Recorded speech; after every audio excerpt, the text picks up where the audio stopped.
स्वामी रामदेव, पंडित चिदानंद जी, परदादा गुरु महाराज की जय हो। सर्व संतों की जय हो, सर्व भक्तों की जय हो, सभी धर्मी पुरुषों की जय हो। श्री काशी धाम की जय हो, श्री छुड़ानी धाम की जय हो, श्री करौथा धाम की जय हो, श्री बरवाला धाम की जय हो। सच्चाई जब तक परमात्मा प्यारी आत्मा जुड़ते तब तक मंगलाचरण कर लेते हैं। सदगुरुदेव जी की जय हो। गरीब नमो नमो सतपुरुष को नमस्कार गुरु की नहीं, सुर नर मुनि जन साधवा संतों सर्वस दी नहीं। सतगुरु साहिब संत सभे दंडवतम प्रणाम, आगे पीछे मध्य तिनकू जा कुर्बान। नराकार निर्भीषणम काल जाल भय भंजनम, निर्लेपम निजनीय गुणम अकल अनुभ्य शून्य धुनम। सोहम सुरति समापतम सकल समाना निरतिले, उज्जवल हिरंबर हरदम बेपरवा अथाय। वार पार नहीं मध्यतम, गरीब जोश मिरत सिद्ध होई। गणनायक गलताना, करो अनुग्रह सोई। पारस पद परवाना, आदि गणेश मनाऊं। गणनायक देवन देवा, चरण कमल लोलाऊं। आदि अंत करु सेवा, परम शक्ति संगीतम।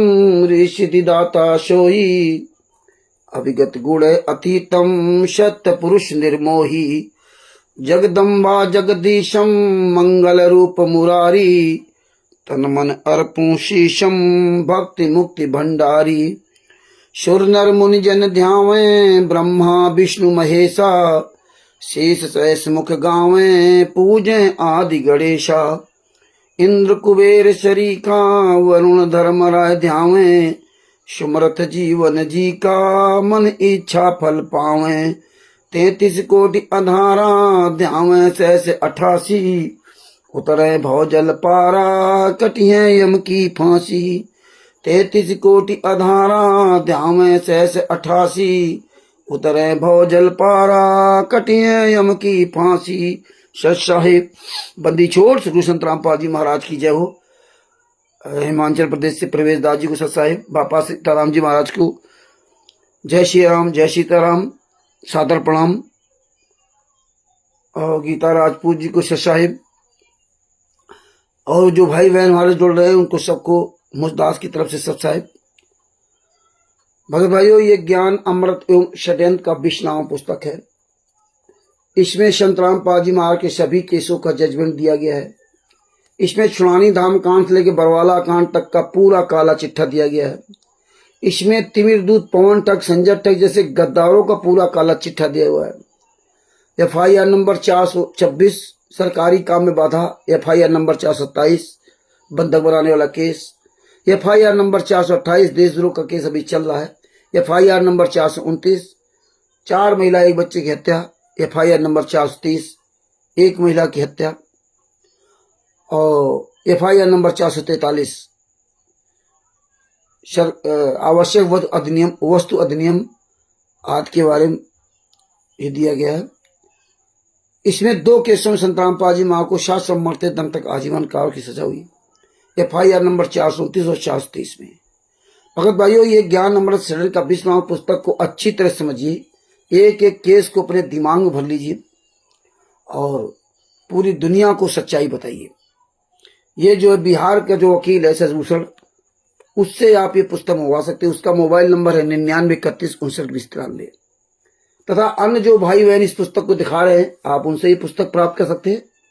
इसके बाद भी अगर आप पुस्तक आपको प्राप्त नहीं हो पाती है, अमृत राजपूत जी को सच है, अमित जी को सच है, अमित जी ये लिंक जो है ग्रुपों में भेज दीजिए, फेसबुक में, व्हाट्सएप पे, ये ग्रुपों में जो है व्हाट्सएप के ग्रुपों में भेज दीजिए। ये ग्रुपों में लिंक जो है भेजते रहिए, जिससे अन्य लोग भी जान जाएं।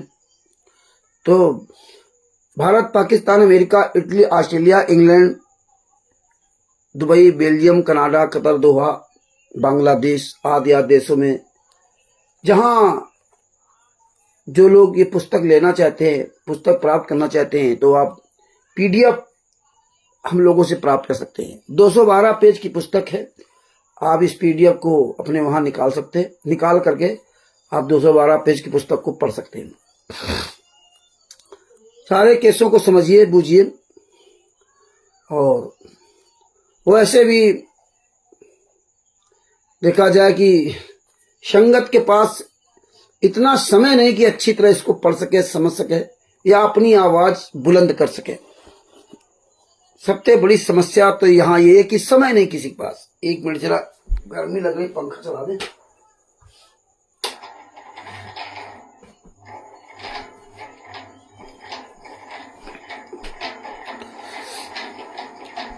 और सबसे बड़ी बात है, चाहे जितना आप समझाओ, चाहे जितना आप चिल्लाओ, लेकिन अंत में ढाक के 3 पात ही निकलते हैं। इसलिए भगत भाइयों, ये एकला चलो वाला मार्ग है। साहब जी, विजय सिमर वीर यादव जी, साहब, ये एकला चलो वाला मार्ग है और आपको ज्ञान आधार से चलना पड़ेगा। परमात्मा ने, संत रामपाल जी महाराज ने बता दिया था कि भाई मेरा काम पूरा हो चुका। संत रामपाल जी महाराज ने बरवाला कांड के पहले ही सत्संग के माध्यम से बता दिया था कि मेरा काम पूरा हो चुका है। जो ज्ञान देना था वो सब ज्ञान दे दिया। अब आपको चलना है, आप चलते हो या नहीं चलते हो आपकी मर्जी। और सबसे बड़ी प्रॉब्लम क्या कि हम लोग जो है ना एक भेड़ चाल चलने लगते हैं। हम एक झुंड में चलना पसंद करते हैं, हम अकेले चलना पसंद नहीं करते। राजकुमार यादव जी सच है, सुखराम जी सच है। जहां 10 लोग हो, चाहे 100 लोग, जहां भीड़ हो, उसके साथ भीड़ के साथ चलना पसंद करते हैं। वो भीड़ गलत करे या ना सही करे, आपको उससे मतलब नहीं है। आपको सिर्फ मतलब संख्या बल ज्यादा होना चाहिए। तो ये संख्या बल ही आपको, संख्या बल ने ही सतलोक में फेल किया और इसी संख्या बल ने 600 साल पहले 64 लाख की स्थिति की और इसी संख्या बल ने आज बरवाला कांड करवा दिया। और अभी भी हम आप सुधर नहीं रहे। लेकिन मीरा जी, सदना जी, जयदेव जी, शिव शम्मा नेकी जी, नरसिंह जी आदि आदि के सत्संग तो आप सुनते हैं, लेकिन बात फिर वही अटक जाती है कि यार वो व्यक्ति को 10 लोग कह रहे हैं कि सही है तो आप भी मान लिया। आपके अपना दिल दिमाग काम नहीं करता कि मुझे ज्ञान दिया गया, मैं ज्ञान आधार से निर्णय लूंगा। हम ये किसी संख्या बल के आधार से निर्णय नहीं लेंगे। लेकिन आज वही संगत कर रही है। आज देख लीजिए, तिमिर दूत, पवन ठको, संजय ठको, मैनेजमेंट, कोई भी हो, कितनी संगत पीछे लगी हुई है और सिर्फ एक है काम, भारतदास जी सच्चाई, आपसे पैसा लेना। ये सब बड़े अच्छे नजर आते थे। बरवाला कांड के पहले ये मैनेजमेंट वाले कितना अच्छे नजर आते थे, साहब जी, साहब जी। लेकिन हम लोगों ने कभी ये ध्यान नहीं दिया कि ये बरवाला में हमारे गेट पर तलाशी होती है, अंदर तलाशी होती है, कपड़ों की तलाशी होती है। ये क्या है? चारों तरफ से शील बंद, आप नमक की पुड़िया तक अंदर नहीं ले सकते थे। संत रामपाल जी महाराज लगभग 10-20-50 मीटर दूर वहां बैठे हुए, नाम दीक्षा वहां दी जा रही है डीबी द्वारा, गुरु आश्रम के अंदर है। और हमारी आपकी बुद्धियां काम नहीं किया कि 600 साल पहले 64 लाख से थे, तब तो उन्होंने किसी को निमित्त बनाया नहीं था। कहाँ? लंका में नाम दीक्षा दिया, ईरान इराक में जाकर नाम दीक्षा दिया अब्दुल सुल्तान आदम जी को। हर जगह कबीर साहब जाते थे। उस समय कोई साधन नहीं थे। और वर्तमान समय में देखिए, सारी सुविधाएं होने के बाद भी हमारी आपकी बुद्धि काम नहीं किया। क्या जिस आश्रम के अंदर सदगुरु हमारा बैठा है, वो सदगुरु मुझे डायरेक्ट नाम दीक्षा नहीं दे सकता, बताइए। तब हम कहे गए। और गीता अध्याय 4 इसलिए नंबर 34 को सबने रट रखा है, लेकिन उसके बारे में सोचा यार 34 तो फेल कर दिया ना इन लोगों ने। तो परमात्मा ने कहा था ज्ञान को अच्छी तरह पहले समझो, ज्ञान समझ करके तब आना यहां पर। और हम तो वही भीड़ भाड़ वाली काम करने लगे। तो देखिए, 2016 से परमेश्वर ने दास को चलाया और हम तो एकदम अनजान थे, अनभिज्ञ थे। 24 मई 2014 में नाम दीक्षा लिया, 6 महीने बाद बरवाला कांड हो गया। हमारे पास ऐसी कोई सुविधा नहीं थी, ना मोबाइल प्रोवाइड था, ना कुछ था। और देखिए परमात्मा के आशीर्वाद से ना कहते ना, धीरे धीरे रे मना धीरे सब कुछ होए, माली सींचे 100 घड़ा ऋतु आए फल होए। एक रस्सी वाली घटना बताई जाती, जो रस्सी आवाज जाती, जो पानी पहले भरा जाता कुएं से और दो रगड़ निशान बना देती, लोहे को काट देती रस्सी। तो आज 2016 में दास जब शुरुआत किया तो नहीं पता था कि हम कहाँ जाएंगे कहाँ नहीं जाएंगे, ना तो मुझे इतनी जानकारी थी, कुछ नहीं था पता, कोरा कागज थे। लेकिन हमारे बंदी छोड़ सतगुरु संत रामपाल जी महाराज के आशीर्वाद से चलते रहे। हजारों प्रकार की समस्याएं आई, हजारों प्रकार के, पता नहीं कितने लोग किस तरह से पाला पड़ा। सबसे पार करवाते हुए परमात्मा आज यहां तक पहुंचा दिए। और जिन जिन से परमात्मा ने आमना सामना करवाया, आज उनका पता नहीं कहां चले गए। मैनेजमेंट हो, चाहे पवन हो या संजय हो, करण पंजाब वाला हो, बुद्धाचोर फाउंडेशन हो, रण सिंह दास हो, मेरठ वाले हो, चाहे जहां के हो, Bharat, Pakistan, America, Italy, Australia, Dubai, England, Belgium, Canada, Qatar, Doha, Bangladesh, ये केवल हवाई नहीं बातें करते, पूरे वर्ल्ड में परमात्मा ने सेवा करवाया। पूरे वर्ल्ड में अच्छे से नेताओं, मंत्रियों, अधिकारियों से सब बात कराई। और हम किसी को अपना गुरु नहीं हो, गुरु से ज्यादा मैंने किसी को प्यार नहीं दिया। हम साथ में सबके रहते हैं। हमने अपने गुरु से, अपने परमात्मा से, संत रामपाल जी महाराज से ये आशीर्वाद मांगा है कि हम संसार में बसे लेकिन फंसे नहीं, फंसे सिर्फ आपके चरण में, आपके स्मरण में, आपके गुणगान में, आपके भजन में। यही आशीर्वाद मांगा। और शुरू में लोग पवन टक से अलग हुए, लोग बुराई करते थे रामचंद्र ऐसा, लेकिन मैं अपना एटीट्यूड नहीं बदला, हमारे आचार विचार नहीं बदले, मैं अपनी बात पे स्थायी रहा। और आज वही लोग कहां पहुंच गए, मैनेजमेंट चल गए। कितने काकभूषण आया, सब आया, सब गरी आए, बाद में सब सरेंडर हो गए। अब यही देखो, वकील आ गया। वकील 2 साल तक कितने नीच काम कर रहा था, कितना हम लोग भरोसा करते थे। अभी आप लोगों को लगता होगा कि रामचंद्र तो रोज वकील की बात करते हैं, क्योंकि आप लोगों को उठल्लू बातों में मजा आता है। 4 लोग बैठ जाओ और बस एक दूसरे जो ना खुश करो तो उसमें मजा आता है। तुमको सीरियसली नहीं बनना है, गहराई से विचार नहीं करना है, एक एक पॉइंट पे नहीं ध्यान देना है कि यार हमें एक एक पॉइंट में मुझे नजर आना चाहिए, पता नहीं कब कहां कौन धोखा दे जाए। आंख कान खोल के चलो। हाँ, यहाँ अपने गुरु के अलावा किसी को अपना न समझो। और सबसे बड़ी बात, विदुर जी की तरह सच बोलना सीख लो। अगर आप ढुलमुल बनाओगे ना, कहीं इधर कहीं उधर कहीं उधर, तो जिंदगी भर जब तुम सही निर्णय नहीं ले पाओगे तो ज्ञान किस बात का। तो भगत भाइयों, अपनी बात पर आते हैं। जो जबलपुर वाले केस की बात थी, जबलपुर में 8/5/2011 को FIR करवाई गई थी, मध्य प्रदेश के जबलपुर में। FIR number 201/2011। और वो केस हाई कोर्ट तक चला, जबलपुर हाई कोर्ट में गया। अब देखिए, तब से लेके वर्तमान समय तक ये राष्ट्रीय समाज सेवा समिति के गुंडे, ये कबीर परमेश्वर भक्ति ट्रस्ट के गुंडे, मुनिंदर धर्मा ट्रस्ट के गुंडे, ये हरामजादे जितने सतलोक आश्रम संचालक गुंडे हैं, क्वालिटर, नामदान संचालक, स्टेट क्वालिटर, सुन लो सुअर की औलादो। अब तो हम जूता लेके फिर बैठेंगे ना। आज तो पानी नहीं बरसा, सब गीले हो गए, जूता थोड़ा सूखा सा हो गया तो जूता लेकर अपना, तो जूता अभियान हमारा चालू रहेगा और जूता अभियान चलाएंगे। हाँ, सुन लो दोगले की औलादो, साले झूठ बोलते थे हरामजादो कि वो जबलपुर हाई कोर्ट ने क्लीन चिट दे दिया है ज्ञानगंगा पुस्तक को, क्लीन चिट। और ये जो MP खबर फास्ट का साला सुअर की औलाद हेमंत दास, वो पता नहीं क्या क्या बता रहा था अपनी वीडियो में, हमने तो नहीं सुना। शिवांश नारायण द्विवेदी जी से बात तो बता रहा था वो जो उनकी वीडियो देखा था शिवांश जी की, वो अब कोई भी इस पुस्तक का पूरे भारत में विरोध नहीं करेगा। ये हाई कोर्ट ने तमाम तरह की बातें उसमें लिख दी है। कोई इसके खिलाफ FIR नहीं कराएगा, कोई करा नहीं सकता।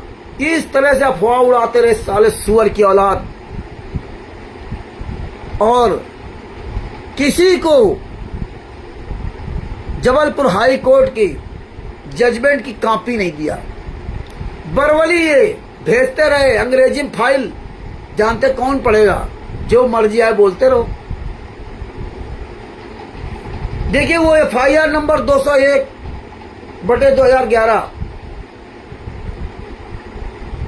मध्य प्रदेश में, जिला जबलपुर, थाना मदन महल, वहां ये FIR रजिस्टर हुई।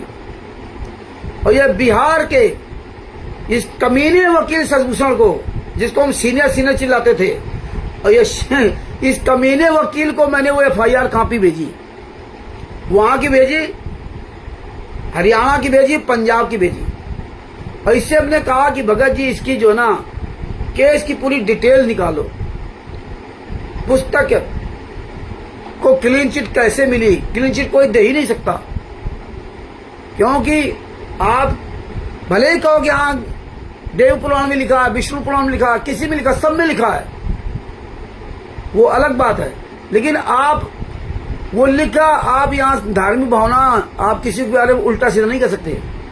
आप अपनी बेटा बेटी की शादी करते, सबको पता है कि बेटे के बच्चे कैसे होते हैं, बेटी कैसे बच्चे होते हैं। इसका मतलब नहीं कि सबके सामने खुलापन से होने लगे। तो ये मर्यादाएं बनाई गई हैं। और परमात्मा ने इसलिए कहा भी था कि जो प्यार से माने तो उसको समझाना, जबरदस्ती मत करना। लेकिन तुम्हें तो संतराम पाजी महाराज को बदनाम करना था। और मैंने इस शशिभूषण से कई बार कहा कि भगत जी उसकी फाइल निकाल दो, उसकी फाइल निकाल दो, जिसमें पूरी दुनिया जान जाए यार, इनका झूठपना जान जाए। और हमें पता था कोई क्लीन चिट दे ही नहीं सकता। ये शशिभूषण ने कहा कि हमें तो निकालना ही नहीं आता है। FIR नंबर से हम E-कोर्ट सर्विस से हम वो फाइल नहीं निकाल पाते। मैं कहा ये तो बड़ी गजब की बात है, E-कोर्ट सर्विस से ये फाइल नहीं निकाल सकते। एक मिनट जरा मैं मोबाइल दूसरा ले आऊं।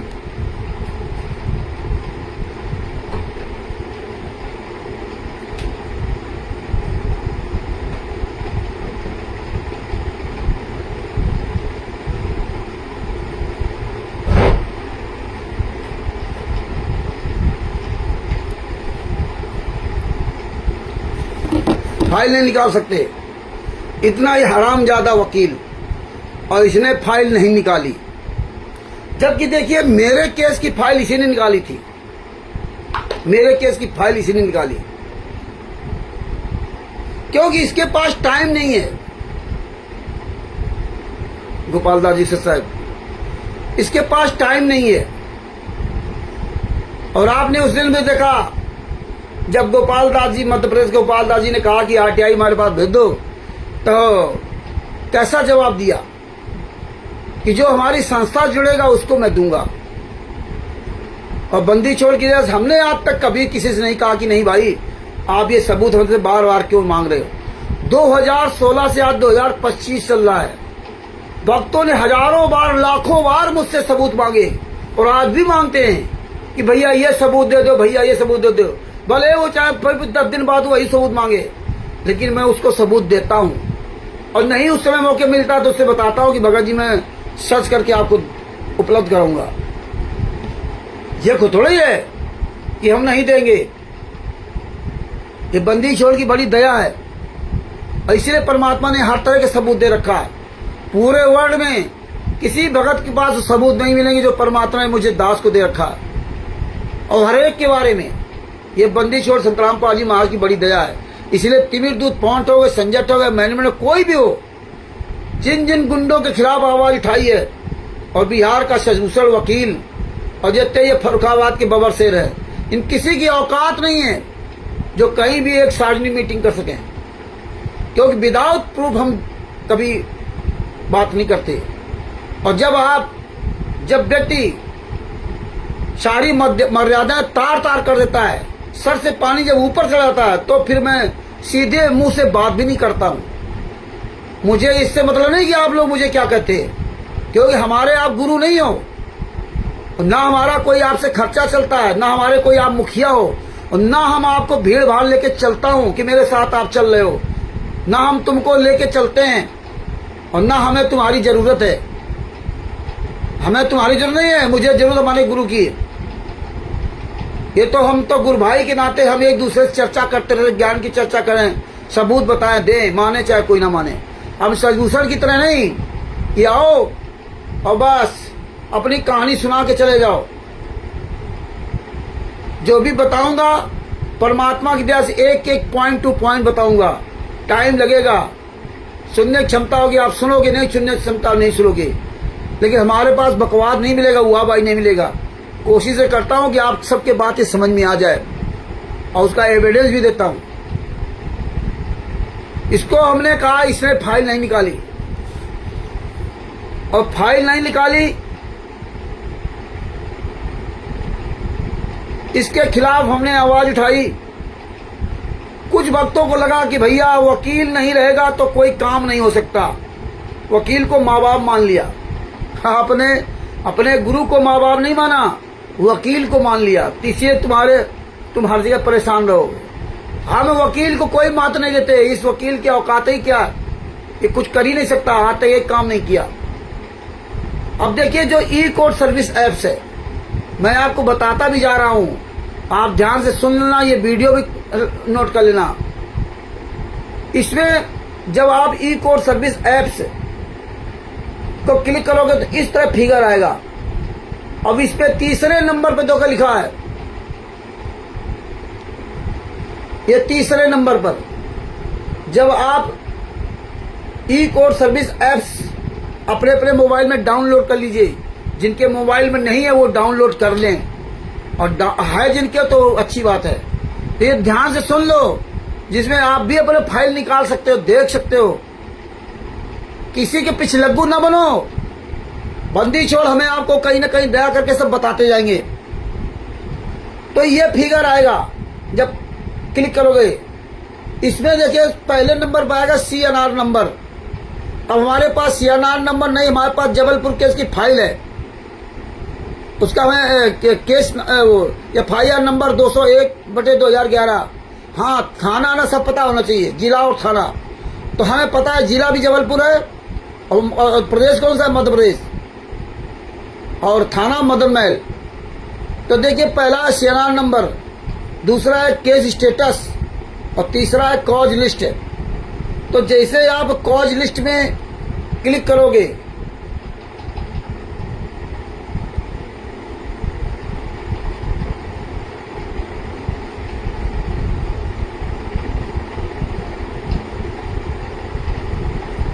हाँ इसमें जो है, हाँ इसमें जब केस स्टेटस पे आप क्लिक करिए, केस स्टेटस पर जब केस स्टेटस पर क्लिक करेंगे तो ये आएगा।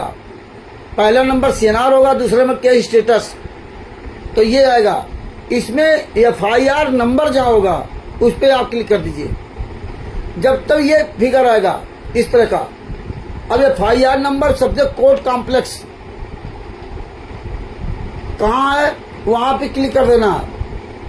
कौन सा प्रदेश है, पहले मध्य प्रदेश डाल देना, फिर आप डाल देना जबलपुर, फिर पुलिस स्टेशन मदन महल, फिर FIR नंबर 201, और फिर ईयर नीचे 2011, और फिर लिखा पेंडिंग पेंडिंग डिस्पोज्ड बॉथ, मतलब पेंडिंग मतलब केस चल रहा है, डिस्पोज्ड मतलब बंद हो गया है, बॉथ मतलब दोनों चाहिए। गो पे क्लिक कर देंगे, वो नंबर आ जाएगा, आप क्लिक कर दोगे, केस खुल जाएगा। इतना आसान काम था। और इसने कहा हमें तो पता ही नहीं रामचंद्र जी कैसे फाइल निकाल जाती है FIR नंबर से, ना बताइए। ये हालात, मतलब जानता था रामचंद्र क्या जाने, लेकिन रामचंद्र तो नहीं जानता, लेकिन मेरे सदगुरुदेव संत रामपाल जी महाराज तो सब जानते हैं। ये लिंक सब जगह भेजते रहो भगत जी, ग्रुपों में, व्हाट्सएप पे, फेसबुक पे। संत रामपाल जी महाराज से बड़ा ज्ञानी तू नहीं हो गया, ना होगा कभी। तेरे पास तो मरने का टाइम नहीं है, और हमारे पास तो परमात्मा ने टाइम में टाइम दे दिया। दिन भर रात भर यही लिखा पढ़ी करता हूँ, इतना आसान काम नहीं है। 1 मिनट परमात्मा की दया से चैन से नहीं बैठते, इसीलिए परमात्मा दया करते हैं, और दया करते हैं जो चीज हमको देते हैं अल्लाह तो पहुंचाते हैं। ऐसे ही आप ये केस की फाइल निकाल सकते हैं। इस तरह से हमने केस नंबर निकाला और इसका सियानार नंबर निकाल लिया, और आप लोगों के पास वीडियो भेजा कि आप निकाल सकते हो। लेकिन उसमें उन्होंने डाउनलोड नहीं किया, जजमेंट है, क्योंकि फैसला हुआ ही नहीं था। जब फैसला हुआ ही नहीं तो जजमेंट कहां से आएगा। अब देखिए, जब फैसला नहीं हुआ, जिन्होंने FIR लिखाई थी वो किसी संस्था से जुड़े हुए थे। हमारी उनसे बात भी हुई है, दोनों लोगों के नंबर भी हैं, उनसे मेरी बात भी है। और एक दिन बाद 2 दिन बाद बात करने के लिए हमसे कहा। ये लोग किसी संस्था के माध्यम से जुड़े हुए थे, और वो संस्था के वजह से हम सतसाई चैरिटेबल ट्रस्ट जुड़े थे। और सतसाई चैरिटेबल ट्रस्ट का जब पहला फर्रुखाबाद में कार्यक्रम हुआ, प्रेस मीडिया के सामने आना था 8 जून 2025 को, तो देखिए, जिसको हम कहते थे बिहार का सीनियर वकील, इसको हम सीनियर फीनियर नहीं कहते थे, लेकिन एक मनोज बरुआ वकील था जिसने FIR नंबर 430 को हिंदी में कन्वर्ट किया था। वो उसका थोड़ा मामला गड़बड़ था, तो उसको चिढ़ाने के लिए मैंने इसको सीनियर वकील कहा था, तो वो चिढ़ता था। बाद बाकी इसको सीनियर वकील नहीं कहते, वो फिर तकिया कलाम बन गया। अब ये सीनियर वकील और ये राष्ट्रीय प्रबंधक और सीनियर वकील, सतसाई चैरिटेबल ट्रस्ट का राष्ट्रीय प्रबंधक, 1 महीना पहले से कहा गया था फर्रुखाबाद में पूरी तैयारी करके आना। और ये जब आया तो किसी को नहीं बताया कि मैं क्या नहीं लाया हूं, और ये बताया कि मैं पुस्तकों के चक्कर में, बाद जब पकड़ा गया, इसकी चोरी पकड़ी गई। चोरी का मतलब पैसा चोर नहीं, जब साइन करने का नंबर आया तब इसकी पोल खुली। ये अपना लेटर पैड, मोहर, प्रमाण पत्र कुछ भी नहीं लाया, कोई तैयारी करके नहीं आया, और ना हमको बताया। जबकि ये राष्ट्रीय प्रबंधक, इसको पूरी तैयारी करनी चाहिए, इसको सबको जागरूक करना चाहिए। लेकिन ये कमीना इंसान हाथ हिलाते चला आया वहां से ना, इतना ये नीच आदमी। तो भगत भाइयों, तो ये सोचता था कि नहीं, हमारे बगैर तो कुछ हो ही नहीं सकता। और अब देखो, अब कह रहा हमारा आगे कार्यक्रम बढ़ेगा, ये बढ़ेगा, वो। तू क्या करेगा? तेरी औकात तो परमात्मा ने 2 साल में दिखा दी। राष्ट्रीय प्रबंधक पद कितना बड़ा, राष्ट्रीय प्रबंधक, एक वकील, और हम भूल गए सब कुछ। बताइए, यही काम वो बेचारे 2-3 लोग किसी संस्था में जुड़े थे, नई संस्था होगी, जुड़े तो ये 2011 पुस्तक वाला उन्होंने FIR करा दी। एक के बाद वो संस्था वाले सब किनारे हो गए। अब बेचारे आम आदमी कहाँ लड़े इन लोगों से ना। केस हो गया, चार्जशीट दाखिल हो गई। अब वो फिर वो कोर्ट में गए नहीं। जब गए नहीं तो चार्जशीट दाखिल हो गई, तो वहां से डिसमिस हो गया केस, खत्म तो होना नहीं है। फिर वो चला गया हाई कोर्ट में। और हाई कोर्ट में गया क्यों?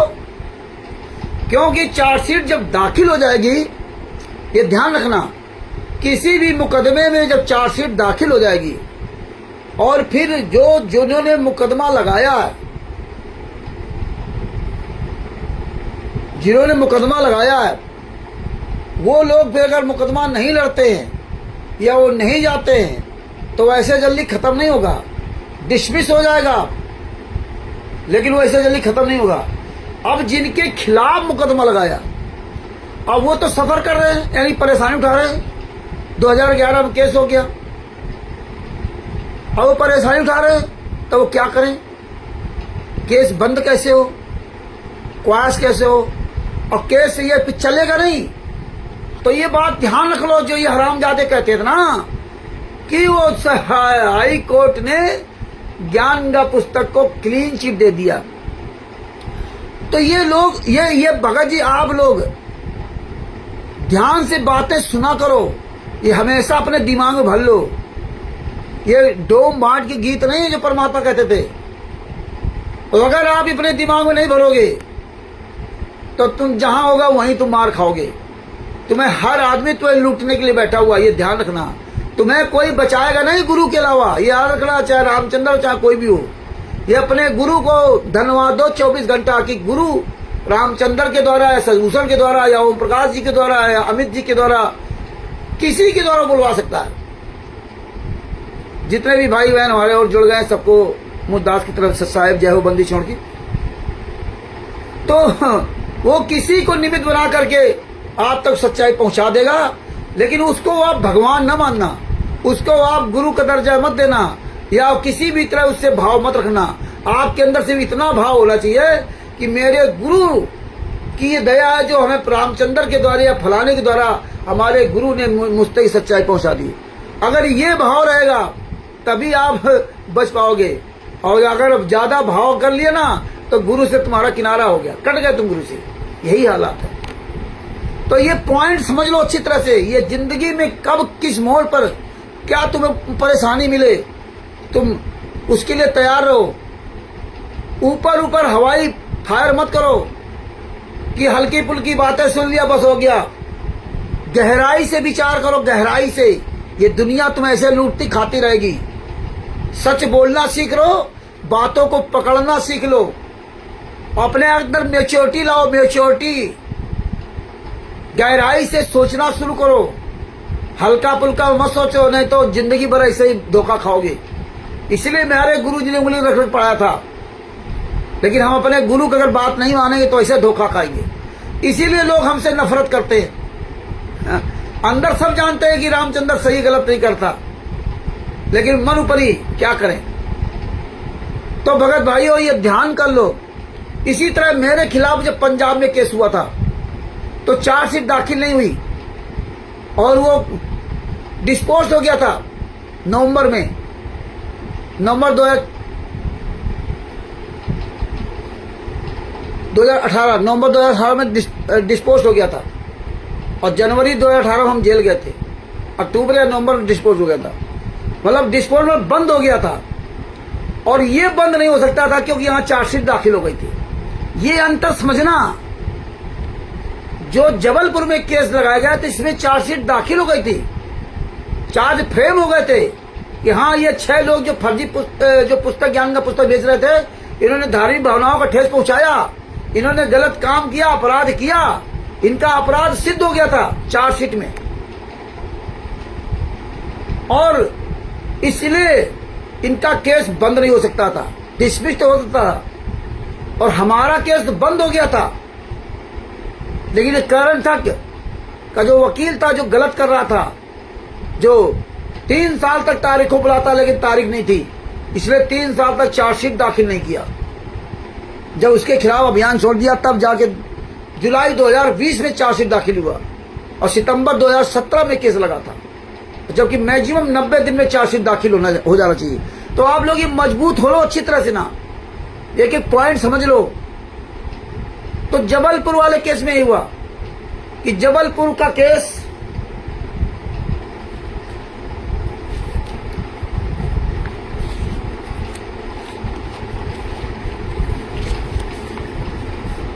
ये जो जबलपुर का केस जो लगा इसमें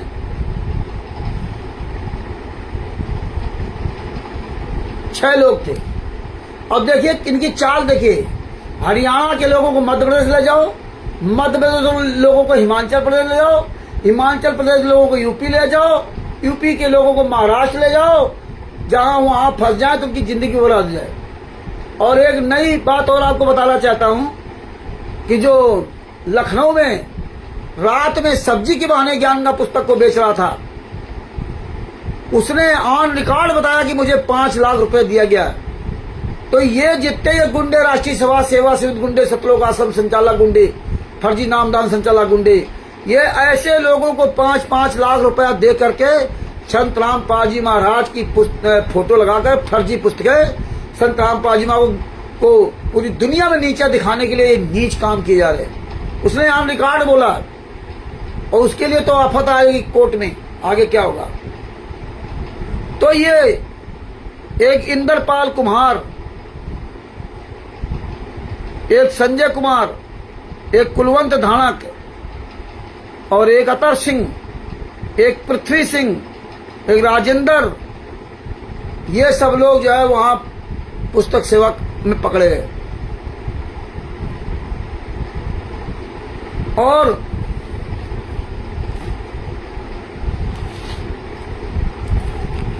इनकी सब चार्जशीट वगैरह सब दाखिल हुई और चार्जशीट दाखिल होने के बाद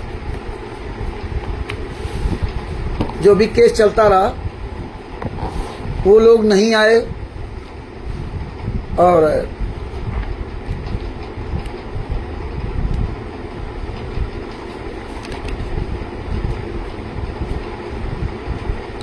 इसका जो CNR नंबर है, CNR नंबर MP20010079092011, ये इसका CNR नंबर है। मुकदमा 8/5/2011 को FIR नंबर 201/2011, थाना मदन महल जबलपुर, रौनक राज रविनंदन इनका नाम है और दूसरे योगेश अग्रवाल है। ये दो लोगों ने इनके खिलाफ FIR की थी। उसके बारे में आपको बता रहा हूं।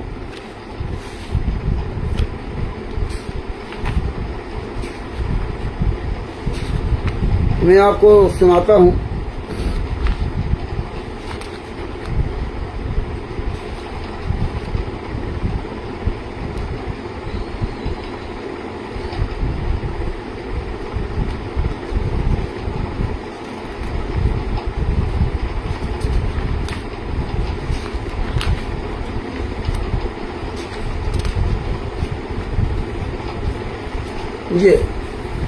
ये FIR लिखाई गई थी, कापियां हमने आपके पास भेजी हैं।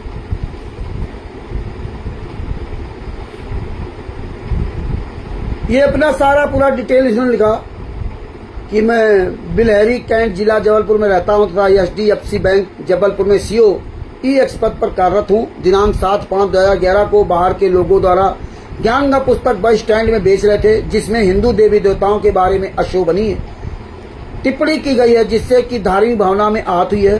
पुस्तक बेचने वाले लोगों तथा पुस्तक के प्रकाशक प्रचार प्रसार समिति के विरुद्ध कार्रवाई हेतु लिखित रिपोर्ट कर रहा हूं, जो इस प्रकार है। प्रति श्रीमान थाना प्रभारी महोदय, थाना मदन महल जबलपुर मध्य प्रदेश। विषय, कुछ लोगों के द्वारा पुस्तक बेचकर धार्मिक भावनाओं का आहत करने के संबंध में महोदय निवेदन है कि मैं रौनक राज रविनंदन, पिता स्वर्गीय श्री राज रविनंदन, निवासी 756 बिलहरी मंडला रोड जबलपुर तथा HDFC बैंक में CEO के पद पर कार्यरत हूँ। दिनांक 7/5/2011 को मैं और मेरे मित्र संतोष गोयल से मिलने बस स्टैंड आया था। बस स्टैंड में कुछ लोग वैन में से पुस्तक निकाल कर बिक्री कर रहे थे। एक पुस्तक मैंने और संतोष ने खरीदी। पुस्तक का नाम ज्ञानगंगा है। मैंने पुस्तक का कुछ अंश पढ़कर बेचने वाले से नाम पता पूछा, जिन्होंने अपना नाम राजेंद्र, पृथ्वी सिंह, संजय कुमार, सोनू, इंद्रपाल, अतर सिंह निवासी हरियाणा तरफ का होना बताया। मैंने रात को उक्त ज्ञानगंगा पुस्तक को पढ़ा। इस पुस्तक में देवी देवताओं एवं ब्राह्मण समाज के बारे में अशोभनीय टिप्पणी की गई है। इस पुस्तक के अंदर पेज नंबर 30 में ब्रह्मा जी और गायत्री जी को संभोग से इसके संबंधों में, पेज नंबर 31 में गायत्री जी को श्राप, तेरे कई पति शाण होंगे, पेज नंबर 34 में श्री जी के शरीर में प्रेत प्रवेश वंश प्रवेश करके कह रहे थे। पेज नंबर 244 में ब्रह्मा विष्णु के आपसी संवाद में, उठ देख तेरा बाप आया है। श्री विष्णु जी ने कहा कि अरे चोर, ऐसी अशोभनीय बातें देवी देवताओं के बारे में लिखी गई पुस्तक में और भी कई जगह दिए गए अशोभनीय टिप्पणी बीच बीच में दी गई है। आज दिनांक 8/5/2011 को मैं और संतोष और श्री योगेश अग्रवाल बस स्टैंड आए तो कल वाले लोग ही वैन में से पुस्तक निकाल के बेच रहे थे। अतः निवेदन है कि पुस्तक बेचने वाले एवं प्रकाशक तो प्रचार प्रसार समिति सतलोक आश्रम बरवाला 2011 में फंसे तो संत रामपाल जी महाराज फंसे। प्रचार प्रसार समिति कौन है, कोई मतलब नहीं। सारा काम सतलोक आश्रम बरवाला संत रामपाल जी महाराज की दशा खराब करते रहो, झूठ बोलते रहो, और भगत समाज मस्त है, कोई लेना देना नहीं। यही तत्व ज्ञान सिखाया था क्या गुरु ने? हैं? अपने आप को कहेंगे मैं तो तत्व दर्शन का शिष्य हूं, तत्व ज्ञानी हूं। हद हो गई। हैं?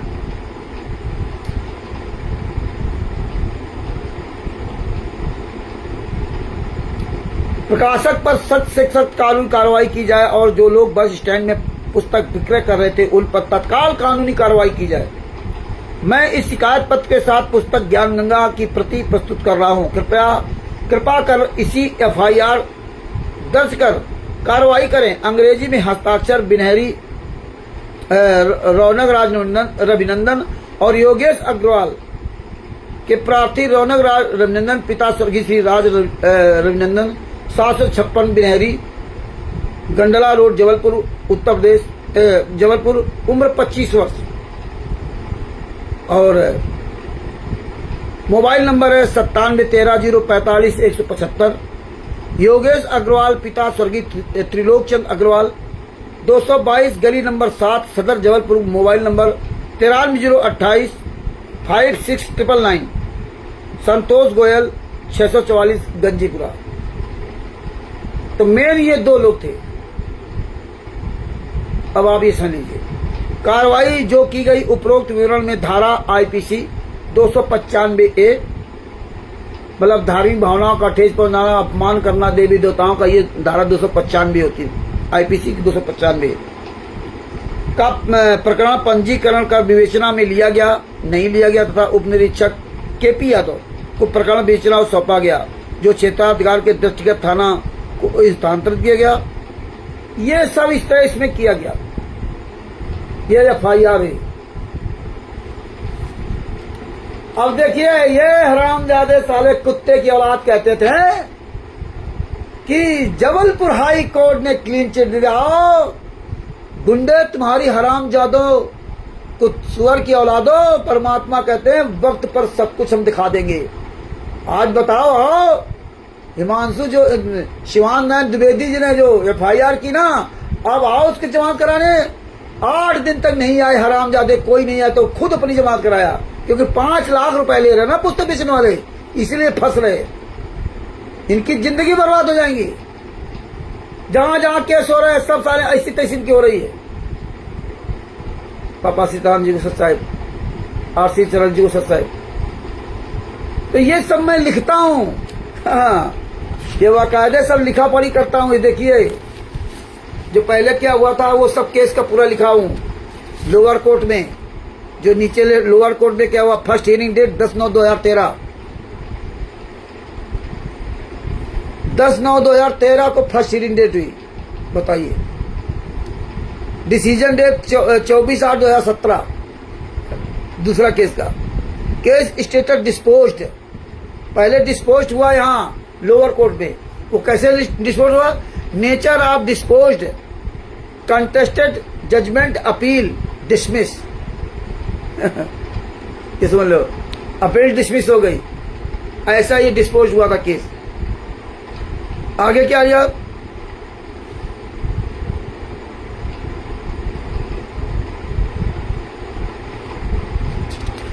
अब इनका जो ना, अब वो दो लोग, जैसा कि सुनने में आया कि संस्था के हम लोग थे, या वो दोनों लोग बिक गए, या ये लोग दबाव बस उनके बयान बदलवा दिए, उनको रुकवा दिया। यही काम 5 महिला एक बच्चे की हत्या जो उन लोग गुंडों ने की थी, यही काम वहां किया। उन 5 महिला एक बच्चे की हत्या जिनकी हुई थी, उन्होंने इन गुंडों के खिलाफ बयान दिया और साल भर केस चला। इसके बाद जो है बयान बदलवा दिए। क्या कह दिया? पुलिस ने मार डाला, आंसू गैस से मर गए। और जो 28 गुंडे FIR नंबर 429-430 में, ये गुंडे कोर्ट में स्वयं कह रहे हैं कि हाँ हमने 5 महिला एक बच्चे की हत्या की संत रामपाल जी महाराज के आदेश पर। स्वयं संत रामपाल जी महाराज का बड़ा लड़का वीरेंद्र, छोटा लड़का मनोज आदि सब। और ये बांस के डंडे उपलब्ध करवाए। और मृतक के परिवार वाले कह रहे नहीं, पुलिस ने मार डाला, और हत्यारे कह रहे नहीं, हमने मारा। उनको भी फंसा दिया। ये इतने नीच लोग हैं। देखिए, इसी तरह FIR नंबर 429 की जजमेंट आपके पास पहुंचा तब आप सोच पाए, नहीं आप लोग नहीं जान पाते कभी भी। पता नहीं कैसी ये संगत नालायक नीच है जो हत्यारों बलात्कारियों के साथ बढ़ चढ़ के जा रही। यही हम लोगों ने सतलोक में किया था, वही काल ब्रह्म के चिंगल में आकर के वही हम यहां कर रहे हैं। यही देखो तिमिर दूत, पवन ठग, संजय ठग, इनके साथ लगी हुई संगत आज आंख की अंधी कान की बहरी बनी घूम रही। एक दूसरे को मुखिया बनाए घूम रही। धिक्कार है तुम जैसे लोगों को, धिक्कार है। क्या फायदा तुम्हें ज्ञान सुनने से? मीरा जी, सदना जी, जयदेव जी सत्संग सुनने से क्या फायदा? हमारे गुरु जी तुम्हारे लिए अपना जीवन अपना बर्बाद कर लिया, अपनी ऐसी तैसी कर ली उन्होंने। कितनी यातनाएं सही, कितनी बेइज्जती सही सह रहे हैं आज भी, लेकिन तुम्हारे हमारे शर्म नहीं आई आज तक। कितने बेशर्म लोग हम लोग हो। तुम लोगों से अच्छे तो जगत वाले हैं जिनको तुम कह रहे हो उनको ज्ञान नहीं है। बाबा सीताराम जी महाराज जैसे लोग देखो, संतरामपाल जी महाराज के लिए डंके चोट पे निडर होकर के ना जूता अभियान, फलाना अभियान, इतना तो हम नहीं बोल पा रहे जितना वो बोलते हैं इन गुंडों के खिलाफ। लेकिन संतरामपाल जी महाराज का शिष्य बस इतना याद आ रहे, रामचंद्र तो जूता चलाता बहुत खराब करा रहे, बाबा सीताराम जी को तो अकले नहीं है। बताओ, जूता चला रहे हैं, ये कर रहे हैं, ये संत है क्या? क्योंकि तुम्हारा कोई व्यक्ति नहीं मरा ना। तुम्हारा कोई व्यक्ति मरा होता तो दर्द होता। तुम्हें अपने गुरु का ख्याल नहीं ना। गुरु का महत्व बाबा सीताराम जी जानते हैं ना। तुम तो केवल बातें कहना जानते हो, गुरु का कितना बड़ा महत्व होता है। जिंदा गुरु जेल में हमारा यात्रा सह रहा हो, हम लोग यहां बढ़िया खुशियां मना रहे हैं। धिक्कार ऐसी जिंदगी को। जिंदा तो ये सब चीजें गहराई से समझना पड़ेगा। तमाम अभी आएंगे, सजभूषण जैसे तमाम लोग आएंगे। आंखें खोल के चलोगे तभी बचोगे, और किसी को माई बाप मत मानो। देखिए संत रामपाल जी महाराज को, तुम्हारे वजह से आज जेल में यात्रा सह रहे 11 साल से ना, और हमारा आपका मुंह नहीं खुलता। हम 100 आदमी मांगते रहे कि 100 आदमी तैयार हो जाओ, 100 आदमी खड़े हो जाओ, साथ में चलते हैं। इनकी किसी आश्रम के बाहर औकात नहीं जो फोटो लगा ले संत रामपाल जी महाराज की। कोई नहीं बोला कि नहीं हम रामचंद्र जी तैयार है।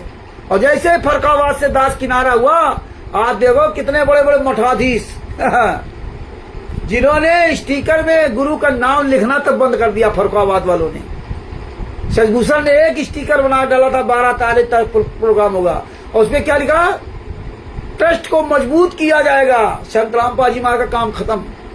अब इनकी औकात नहीं है कि स्टिकर डाल दें कि संत रामपाल जी महाराज के आशीर्वाद से उत्तर प्रदेश के जिला फर्रुखाबाद के सादिकपुर में 12-13 जुलाई 2025 को हम बैठक करने जा रहे हैं। और पूरे भारत जितने भी राष्ट्रीय सभा सेवा से गुंडों को चैलेंज देता हूं कि तुम्हारी असली बाप की औलाद हो तो आओ यहाँ पे आमना सामना करेंगे। अब ये नहीं बोलेंगे। अब ये हरीश, उमेश, इनके सबकी औकात नहीं है। वो प्रदेश अध्यक्ष शोभरन दास, हाँ, ये सबकी औकात नहीं, भूल गए। अब सब कानून के दायरे में आ गए, पहले नहीं अकल थी। भगत भाइयों, इतना आसान काम नहीं है।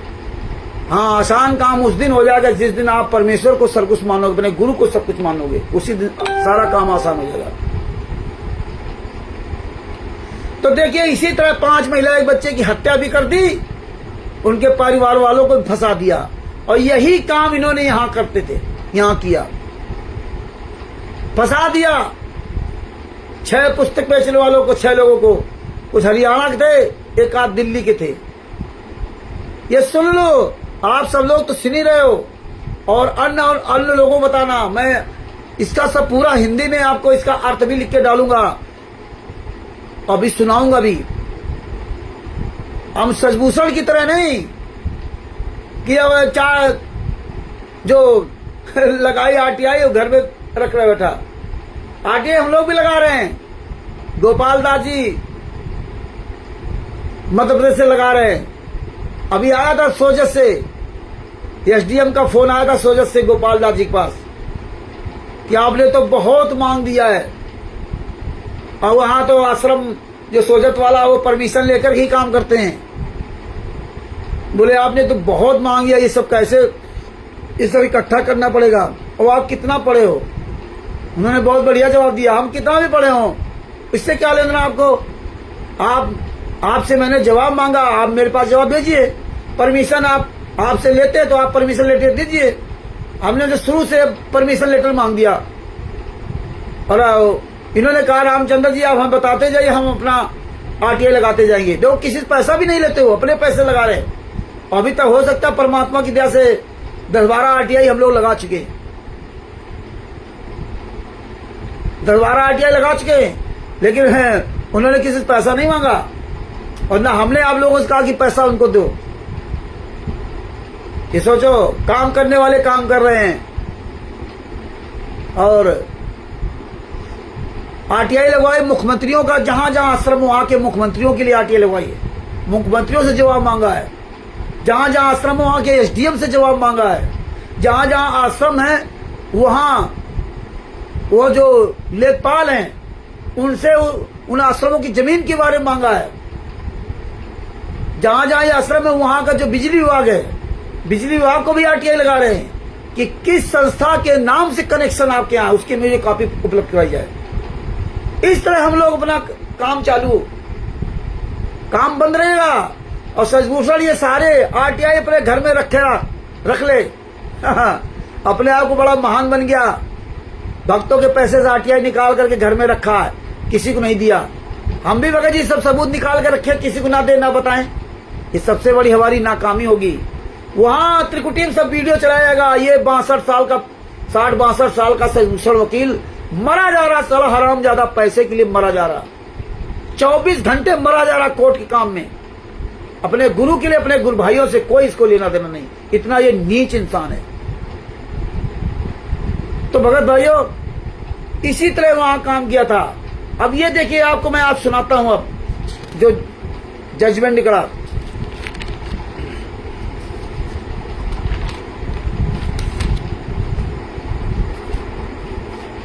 ये अंग्रेजी में है ऑर्डर, ये पूरा ये 3-4 पन्नों का अंग्रेजी में ऑर्डर, और भी कापियां हैं जिसमें सब पूरा जो ना कोर्ट का सबको लिखा हुआ है। ये सब है, कई कापियां आपके पास भेजी, इसमें आपने देखा होगा। और देखिए आज मैंने उस ऑर्डर का हिंदी में ट्रांसलेशन गूगल से के द्वारा करके और लिखा पढ़ी पूरी किया। ये जो 3-4 पन्ने में लिखा पढ़ी किया, 3 पन्नों में ये सब जो है काम किया आप लोगों के लिए और अपने लिए। तो बाकायदे रजिस्टर मेंटेन करता हूँ, समय परमेश्वर दिलवाते हैं। तो वो अंग्रेजी में पूरा दिया, उसका हिंदी में ट्रांसलेट किया। आपको सुनाता हूँ। High court of Madhya Pradesh at Jabalpur, single bench honourable Shri justice Atul Shridharan, MCR CN number 13577 of 2013, Inderpal Kumar and others, ये पुस्तक बेचने वाले हैं, बनाम state MP and others, for petitioner Shri Sunil Pandey advocate petitioner के, और रिस्पोंडेंट श्री अजय शुक्ला गवर्नमेंट सरकारी वकील एडवोकेट। ऑर्डर 20/7/2017 का ऑर्डर। ये हम नाम तो अपनी तरफ से लिख लिए। इंदरपाल कुमार कुम्हार, उम्र 48 वर्ष, हिसार हरियाणा का। संजय कुमार खत्री, उम्र 42 वर्ष, सोनेपत हरियाणा का रहने वाला। कुलवंत धानक 20 वर्ष, जिंटू हरियाणा का रहने वाला। अतर सिंह जाटो 45 वर्ष, नागलोई पंजाबी बाग नई दिल्ली। पृथ्वी सिंह बाल्मीक 65 वर्ष, कैथल हरियाणा, जिला कैथल का। राजेंद्र दास 52 वर्ष, बहादुरगढ़ हरियाणा। FIR करवाने वाले के नाम रौनक राज रविनंदन, उम्र 25 वर्ष, mobile number 9713045175। Number 2 Yogesh Agarwal, 93 028 56 999। Number 3 Santosh Goyal, इनका मोबाइल नंबर नहीं है, 644 गंजीपुरा। ये तो ऐसे इनका लिख दिया गया था। आईपीसी धारा 295A, FIR नंबर 201/2011, यानी कि 8/5/2011। तो मैं आपको हिंदी में सुना देता हूं, क्योंकि अंग्रेजी में सुनाऊंगा, हिंदी में सुनाऊंगा तो बहुत टाइम लगेगा। और अंग्रेजी में तो है, the present petitioner has been filed by the petitioner herein praying for the exercise of court. तो हम हिंदी में इसको सुनाता हूं आपको, जिसमें आप अच्छी तरह हिंदी में समझ सकते हैं।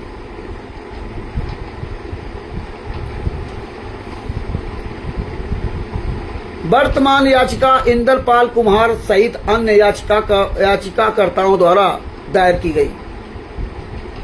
अब ये हाई कोर्ट में इन्होंने याचिका दायर की।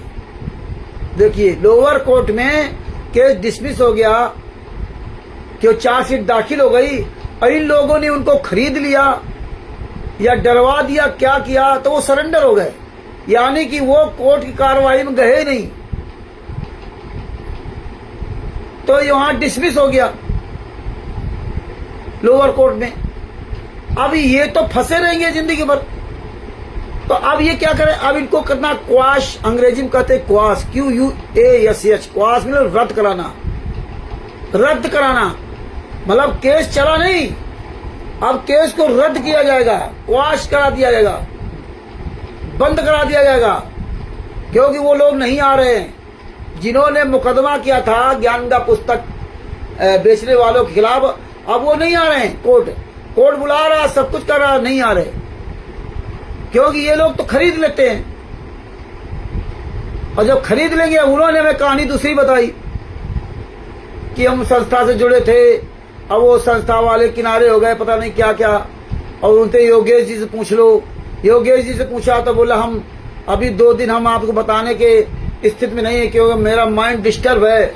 उन्होंने ये बात मुझसे बताई। अपने चलो भाई कोई बात नहीं, क्योंकि अब वो जानते हैं कि बात तो खुल गई है, तो अब वो माइंड डिस्टर्ब ये कह करके अपने आप को टालेंगे। लेकिन हम उनसे बात करते रहे, अपनी बात बताते रहे, ये केस किया, वो केस किया, वो केस किया, तो बड़ा वो खुशी सुनते रहे। हाँ, वैसे उनका माइंड डिस्टर्ब था। फिर हमने चलो कोई बात नहीं, हम तुमसे 2 दिन बाद फिर फोन करता हूं। शिवांश नारायण द्विवेदी जी ने भी उनसे बात की होगी, तो बताया कि उनका भी फोन आया था। तो ये जब उनको खरीद लिया, क्यों खरीद ही जाते तो बिक ही जाते हैं। यही शिवांश नारायण द्विवेदी जी के पीछे बहुत इन्होंने कुकर्म किए हैं, पता नहीं क्या क्या उसके साथ जुर्म किया है शिवांश नारायण द्विवेदी के साथ में। लालच दिया, तमाम तरह के महिला के द्वारा छेड़खानी, ये हिमांशु जोशी के साथ कितना किया। लेकिन संत रामपाल जी महाराज के शिष्य, उनके साथ क्या हो रहा है, कैसे वो स्ट्रगल कर रहे हैं, उनको नहीं पता है। तुम लोग क्या पता, तुम लोग तो इतना जानो रामचंद्र ऐसा है, रामचंद्र वैसा है। लेकिन परमात्मा को दिया तो हिमांशु जोशी और शिवांश नारायण द्विवेदी साथ में कंटिन्यू हम लोग लगे हुए हैं, हर मोड़ पर उसको मजबूती दिलवाते, हर मोड़ पर जहां भी उसको मेरी जरूरत पड़ती तुरंत 24 आवर्स। आप लोग क्या, आप लोग तो केवल इसी ऐसे लगे रहो। ये जो वकील हरामजादा है, इनके साथ लगे रहो। अच्छा हुआ सब छटनी हो गई, ने हमारा साला खून पीते रहते थे। पंजाब की नीरू दासी, हरीश, तो ये उवेश, हाँ ये अजय, शोभरन, दिन भर साला तमाम जितने ये तक सब छट गए। इसीलिए हमने किसी को फोन नहीं किया, हम केवल उन्हीं लोगों से बात करते हैं जो हमें फोन किए थे। हम फोन करना बंद कर दिया। अपना यूट्यूब वीडियो व्हाट्सएप के द्वारा या लाइव आकर के सबको बताऊंगा समान दृष्टि से, जिसको स्वीकार करना करे, न करना न करे।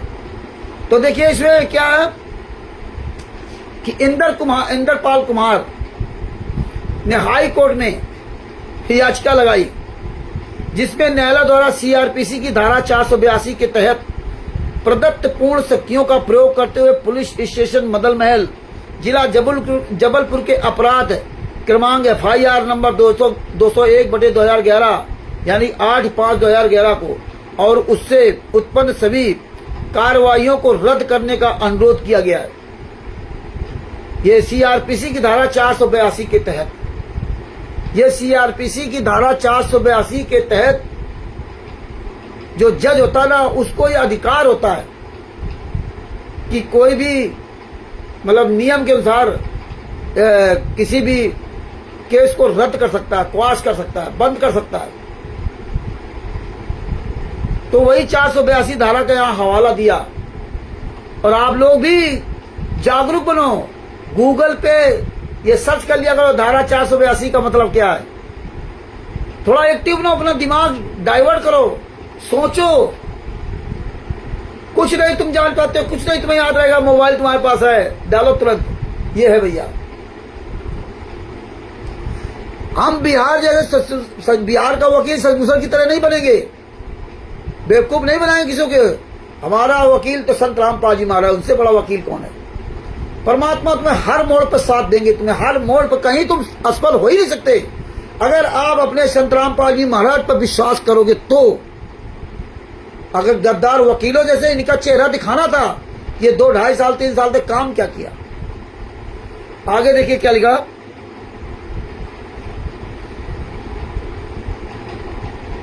रद्द करने के लिए अनुरोध किया गया। और ये राष्ट्रीय समाज सेवा समिति गुंडे क्या कहते थे कि जबलपुर कोर्ट ने ज्ञान पुस्तक को क्लीन चिट दे दिया। उतारो सालों जूता मारो हरामजादो। राष्ट्रीय समाज सेवा समिति के गुंडों, मुनंदर धर्माश ट्रस्ट के गुंडों, कबीर परमेश्वर भक्ति ट्रस्ट के गुंडों, शतलोक आश्रम संचालक गुंडों, क्वालिटो नामदान संचालक गुंडों, याद रखना एक ही बाण में रावण का सर्वनाश हुआ था। और तुम्हारे लिए तो तमाम बाण तैयार है चारों तरफ से सर्वनाश के लिए। चारों तरफ से तुम्हारे बाण चुभ रहे। तुम कहां तक झूठ बोलोगे हरामजादो। मध्य प्रदेश लगा के पूरे भारत, पूरे वर्ल्ड में अब कहीं भी कोई साला ये कहे हरामजादा कि नहीं, जबलपुर को हाई कोर्ट ने गंगा को क्लीन चिट दिया, साले जूता उतार के मारो। कहीं भी कोई फर्जी पुस्तक बेचता मिल जाए, सालों को जूते उतार के मारो, दौड़ा दौड़ा मारो इन कमीनों को, सालों को ठोक दो सालों जिंदा इन हरामजादों को। जो साला मेरे गुरु का नहीं, झूठ बोलते रहे हरामजादे। क्लीन चिट दे दिया, क्लीन चिट दे दिया, 11 बार 12 बार क्लीन चिट दे दिया। तुम्हारी औकात नहीं साले। परमात्मा इसीलिए समय पर आकर के पूरा खुलासा करवाते हैं, पूरा। इसीलिए परमात्मा ने सारा एविडेंस दे रखा है। आओ हरामजादो, तो असली बाप की औलाद हो, रामचंद्र आएगा। जहां तुम साले पूरे भारत में, पूरे वर्ल्ड में कहीं भी एक प्रोग्राम रख लो और बुलाओ, वीडियो डालो, वहां आऊंगा। ना हूं तो मैं दोगले की औलाद दूंगा। कमीने की औलादो, बताते थे कि क्लीन चिट दिया है। अब आगे सुनिए,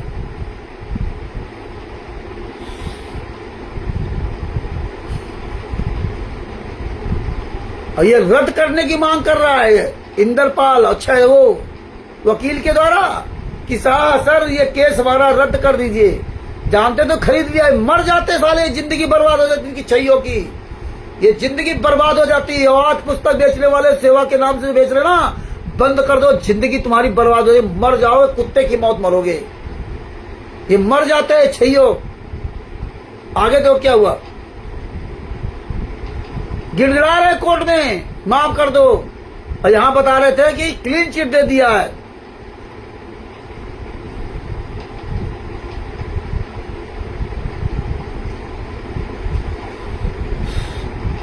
यह मामला आईपीसी की धारा 295A के तहत याचिकाकर्ताओं द्वारा कथित रूप से किया गया अपराध है। 295 की एक धार्मिक भावनाओं को ठेस पहुंचाना है, भड़काना, गलत पुस्तकें, अश्लील पुस्तकें बेचना, इसमें धारा 295A लगती है। देखो इसमें लिखा है स्पष्ट है कि मामला आईपीसी की धारा 295A के तहत याचिकाकर्ताओं द्वारा कथित रूप से किया गया अपराध है। अपराध भी साबित हुआ है कि हाँ, इन हरामजादों ने, पुस्तक बेचने वालों ने अपराध किया है। और तुम साले राष्ट्रीय समाज सेवा समिति गुंडों कहते थे कोर्ट ने जो है क्लीन चिट दे दिया है। और यही सचमुच से मैं कह रहा था कि भैया ये निकाल के दे दे। तो ये हरामजादे ने निकाला नहीं। साला सुअर की औलाद वकील है ये। और देखिए ये जानता था अंग्रेजी भी होगा तो रामचंद्र क्या निकाल पाएगा। हाँ, हमें तो अंग्रेजी नहीं आती उतनी, लेकिन बंदी छोड़ने ये सब आज परमात्मा ने अंग्रेजी से हिंदी में ट्रांसलेट, मुझे बहुत अच्छा ट्रांसलेट दे दिया आज परमात्मा ने गूगल के द्वारा। पता नहीं कहां से परमात्मा ने बुद्धि दे दी और आज परमात्मा ने सब ट्रांसलेट दे दिया। करे करावे साइया मन में ले उठा दादू सिर धर जीव के और संतराम पाजी महाराज बगल हो जाए। हम धन्य है बंदी छोड़ सतगुरु संतराम पाजी महाराज की जय हो। इतना बढ़िया ट्रांसलेट दे दिया और सब कुछ होगा। आप सच्चाई समझते रहिए, चिल्लाते रहिए पूरी दुनिया के सामने। और इस गद्दार के ट्रस्ट में कभी शामिल मत होना।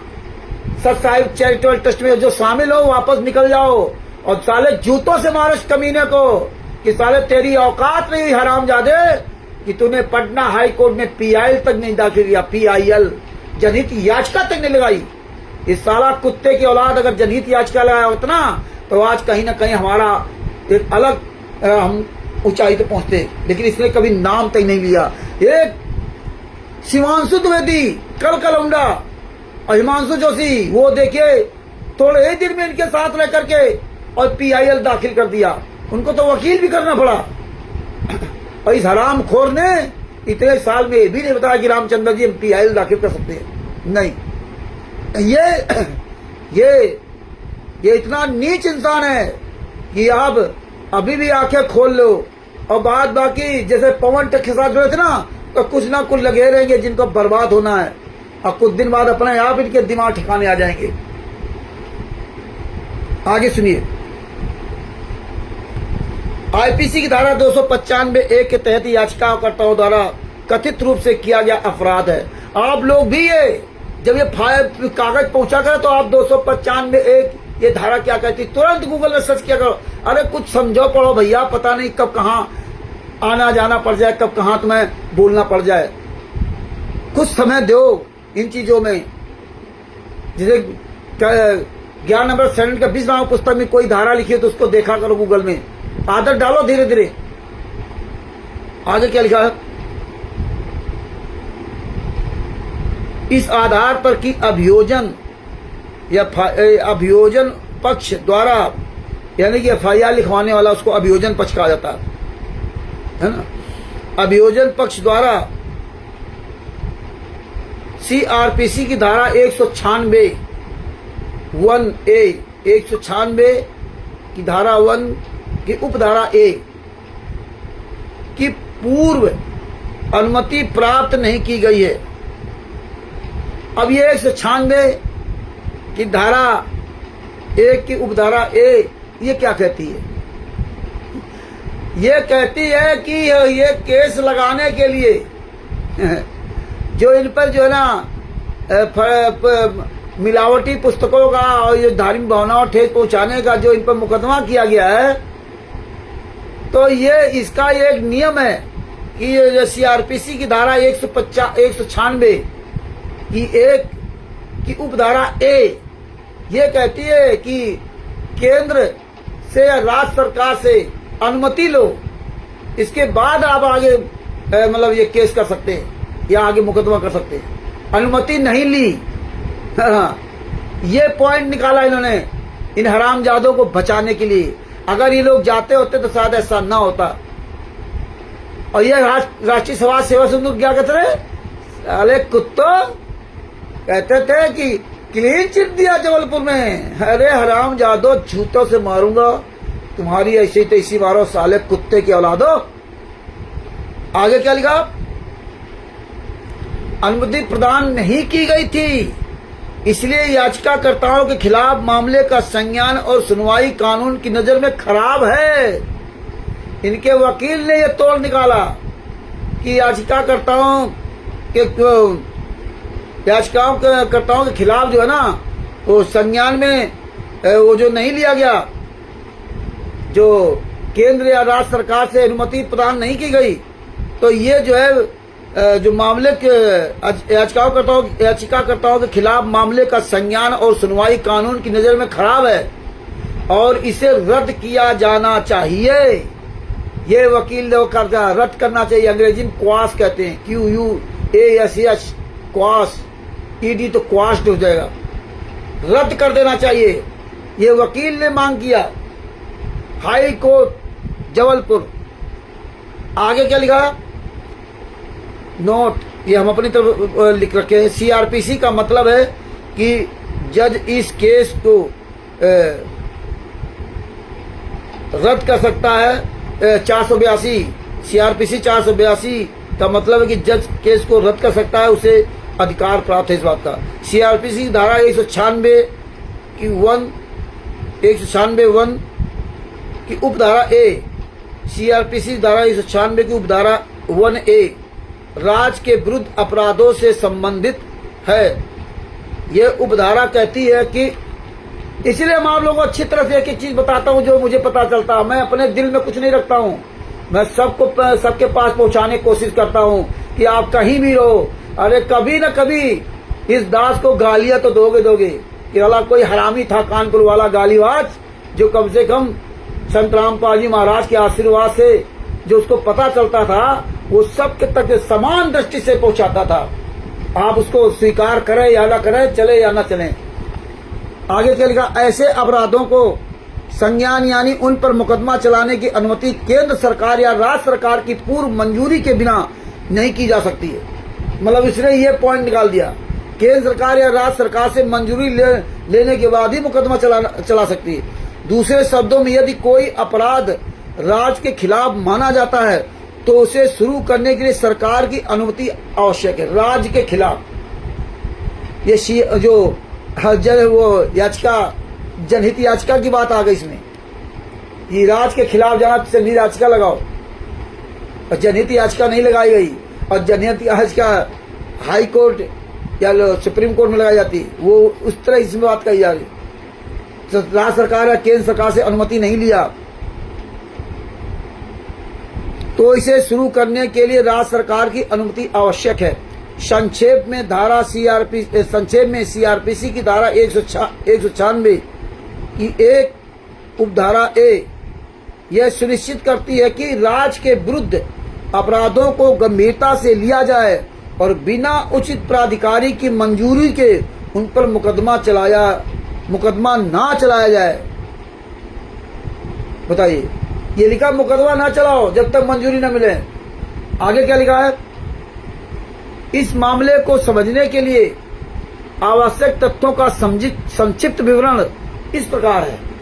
वकील ये दे रहा हाई कोर्ट को लिख करके ना, इन गुंडों को बचाने के लिए, फर्जी पुस्तक बेचने वालों को बचाने के लिए क्या दे रहा, दिनांक 8/5/2011 को रौनक राज, रविनंदन और योगेश अग्रवाल नामक व्यक्तियों द्वारा थाना मदल महल के नगर निरीक्षक के समक्ष एक लिखित शिकायत प्रस्तुत की गई, जिसमें उन्होंने आरोप लगाया कि कुछ लोग जबलपुर में बस स्टैंड के पास ज्ञानगंगा नामक पुस्तकें बेच रहे थे, जिन्हें शिकायतकर्ता ने खरीदा था। शिकायत का अध्ययन करने पर उन्होंने पाया कि पृष्ठ 30, 31 और 244 पर अपमानजनक बातें लिखी हुई थीं। नकली पाखंडी के शिष्यों या हिंदू धर्म और उनकी मान्यता का अपमान किया गया। उक्त शिकायत के आधार पर पुलिस स्टेशन मदल महल ने याचिकाकर्ताओं के खिलाफ IPC की धारा 295A के तहत अपराध संख्या FIR नंबर 201/2011 के तहत एक मामला दर्ज किया और मामले की जांच शुरू की। जांच के दौरान याचिकाकर्ताओं को पुलिस हिरासत में ले लिया गया और आपत्तिजनक पुस्तक ज्ञानगंगा को याचिकाकर्ताओं से जब्त कर लिया गया। देखो, आपत्तिजनक कोर्ट में भी पुस्तक साबित हो गई कि आपत्तिजनक है, ये गलत है, ये अपराध है, ये बहुत बड़ा अपराध है। ये कोर्ट में भी देखो, इनके वकील भी स्वीकार करते, सब कुछ हुआ। इसके बाद ये गुंडे क्या कहते हैं, जबलपुर हाई कोर्ट में क्लीन चिट दे दिया। इतना झूठ बोलते हैं, तुम्हारा सत्यानाश तो होगा, हर कदम पे झूठ है। लेकिन लोग सोचते हैं कि आज इन्होंने तो 11 आश्रम बना लिए, बड़ा पैसा है, बड़ी गाड़ियां, अब इनका कुछ बिगड़ेगा नहीं। लेकिन तुम भूल जाते हो रावण का सत्यानाश हुआ था। ये तो रावण के पसंगा बराबर नहीं है। ये तो कमा करके भी नहीं खा सकते, ये आपके पैसों से मौज करते हैं।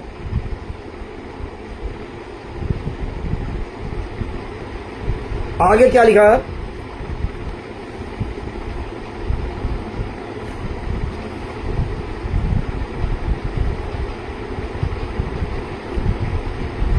और जांच पूरी होने के बाद 27/7/2011 को आरोप पत्र चार्जशीट दाखिल किया गया। मतलब जांच पूरी हुई, उसमें आरोप पत्र चार्जशीट दाखिल की गई।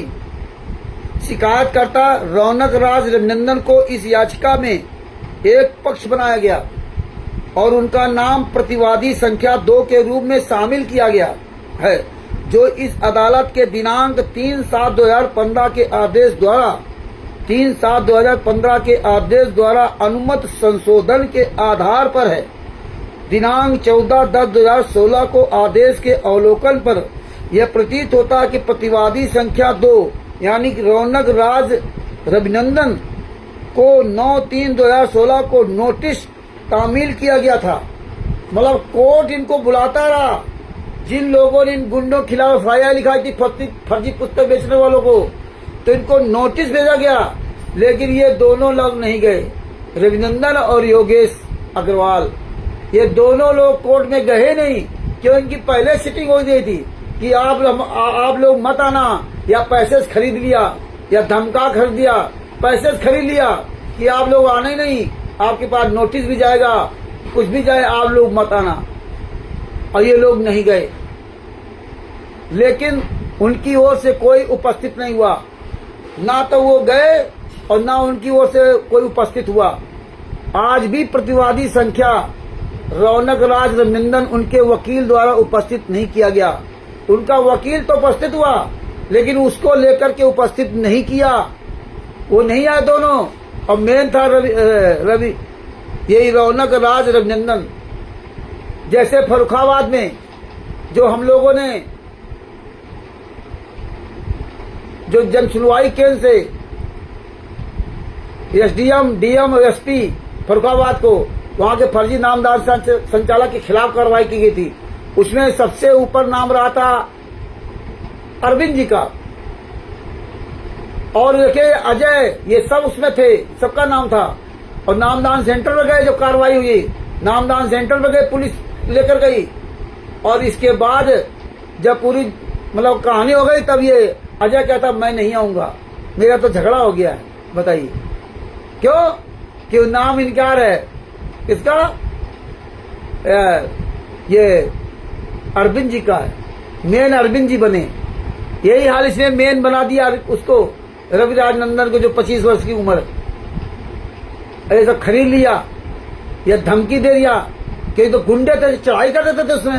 अब तो इनकी गुंडाई कम हुई जब तो जूता चलने लगा, और नहीं तो ये तो चढ़ाई करते थे। आगे क्या लिखा? उनकी ओर से कोई उपस्थित नहीं हुआ। आज भी प्रतिवादी संख्या रौनक राज रविनंदन उनके वकील द्वारा उपस्थित नहीं किया गया।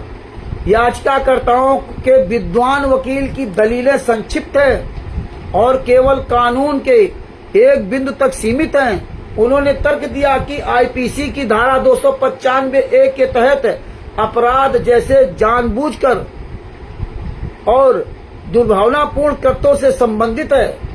मतलब उनका वकील भी कह रहा है, जो 6 गुंडे पुस्तकें बेच रहे थे 2011 में, ज्ञान का पुस्तक, उनका वकील भी कोर्ट में कह रहा है जज के सामने कि अपराध है, इसलिए आप सोच लो कि ये पुस्तकें बेचना बंद कर दो। और उसमें प्रचार प्रसार समिति लगाई, और अपराध है, कहाँ छपती है पता नहीं, और अपराध है। तो 2011 में जो केस हुआ था, वो ये 2016 की बात चल रही है। 2016 में वो स्वयं कोर्ट में कह रहे हैं, ये जो फर्जी पुस्तकें हैं, मिलावटी पुस्तकें, धार्मिक भावनाओं को भड़काने के लिए हिंदू देवी देवताओं को या अन्य देवी देवताओं के लिए जो लिखा है, अब अभद्र भाषा का इस्तेमाल किया गया है, ये वो अपराधी है दो छयो। तो आप सब अपराधी हो जो अभी पूरे भारत में, पूरे विश्व में ज्ञान का जीने की राह, अंधश्रद्धा भक्ति खतरा है जाने आज पुस्तकें बेच रहा है। ये सब अपराधी है, ये सब अपराधी हैं। कोई भी एक सही नहीं, सारे अपराधी हैं। इसलिए फर्जी पुस्तकें बेचना बंद करो। संत रामपाल जी महाराज की फोटो लगाकर पुस्तकें बेचना बंद करो।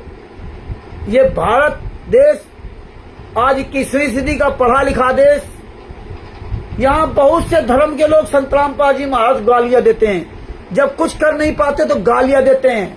अरे बेशर्मो, पढ़े लिखे लोग हो, कुछ तो शर्म करो। संत रामपाल जी महाराज 2014 से जेल में, और बाहर होते तो तुम्हारी औकात नहीं जिनका सामना कर लेते। अरे तुम्हें शर्म आनी चाहिए कि किसी पुस्तक में संत रामपाल जी महाराज की तस्वीर लगा दी जाए तो क्या संत रामपाल जी महाराज की पुस्तक हो जाएगी? किसी आश्रम के बाहर संत रामपाल जी महाराज फोटो लगा दी जाए तो क्या वो संत रामपाल जी महाराज का आश्रम हो जाएगा क्या?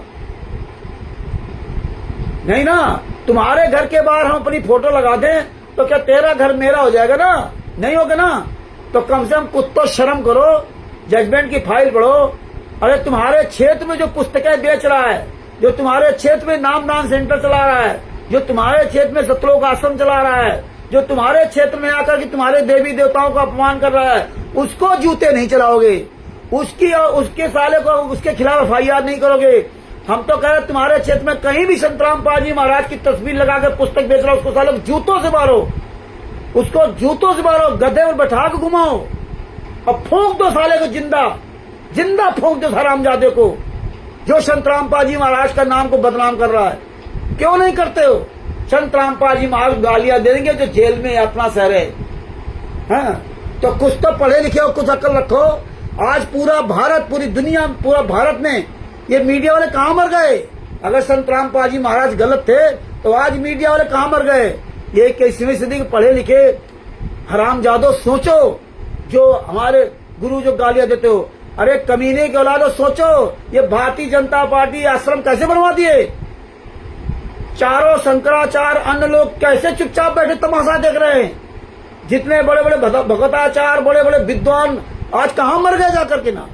ये पत्रकार, मीडिया चैनल वाले कहाँ मर गए? संत रामपाल जी महाराज तो जेल में, अब तो बाहर नहीं ना। अब आश्रम कैसे बन रही है? क्यों नहीं बंद करवाते? तो पढ़े लिखे हो, अगर अपनी असली बाप की औलाद हो, किसी धर्म से हो, तो संत रामपाल जी महाराज को गाली देना बंद करो और इन गुंडों की ऐसी तैसी करो। हाँ, तुम्हें जो सबूत चाहिए मैं दूंगा, मैं एविडेंस दूंगा। मारो इन हरामजादों को, सालों को, जो तुम्हारे देवी देवताओं का अपमान करते हैं, अश्लील भाषाएं लिख करके पुस्तकें बेच रहे, जूतों से मारो इन कमीनों को। ये करो।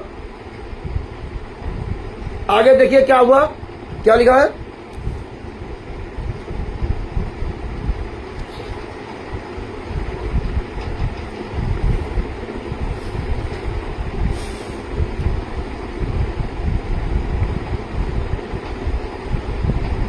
धारा 295A के तहत अपराध जैसे जानबूझकर और दुर्भावनापूर्ण कृत्यों से संबंधित है। मतलब जानबूझ करके पुस्तक बेच रहे हैं, इनको सब पता है इनकी माफी नहीं है कोर्ट में, इन पे जूता चलेंगे, इनकी माफी नहीं है। इसलिए पुस्तकें बेचने वालों सुधर जाओ, इस तरह पुस्तकें बेचने वालों सुधर जाओ।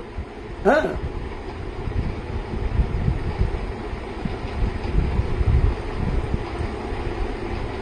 जानबूझकर और दुर्भावनापूर्ण कृत्यों से संबंधित है, जिसका उद्देश्य किसी भी वर्ग की भावनाओं को उसके धर्म या धार्मिक विश्वासों का अपमान करके भड़काना है, जिससे ऐसे कार्यों को किसी भी विवरण के कारावास से दंडी बनाया गया है, जिसकी अवधि 3 साल है।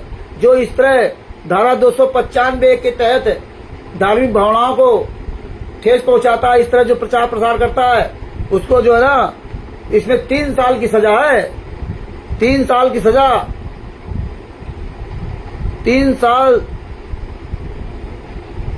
तक बढ़ सकती है, या जुर्माना, या दोनों के साथ है। यह अपराध संज्ञेय और गैर जमानती है। हालांकि उक्त अपराध का संज्ञान लेने से पहले निचली अदालत को CRPC की धारा 196 की उपधारा A1 की A के अनिवार्य प्रावधानों का पालन करना चाहिए।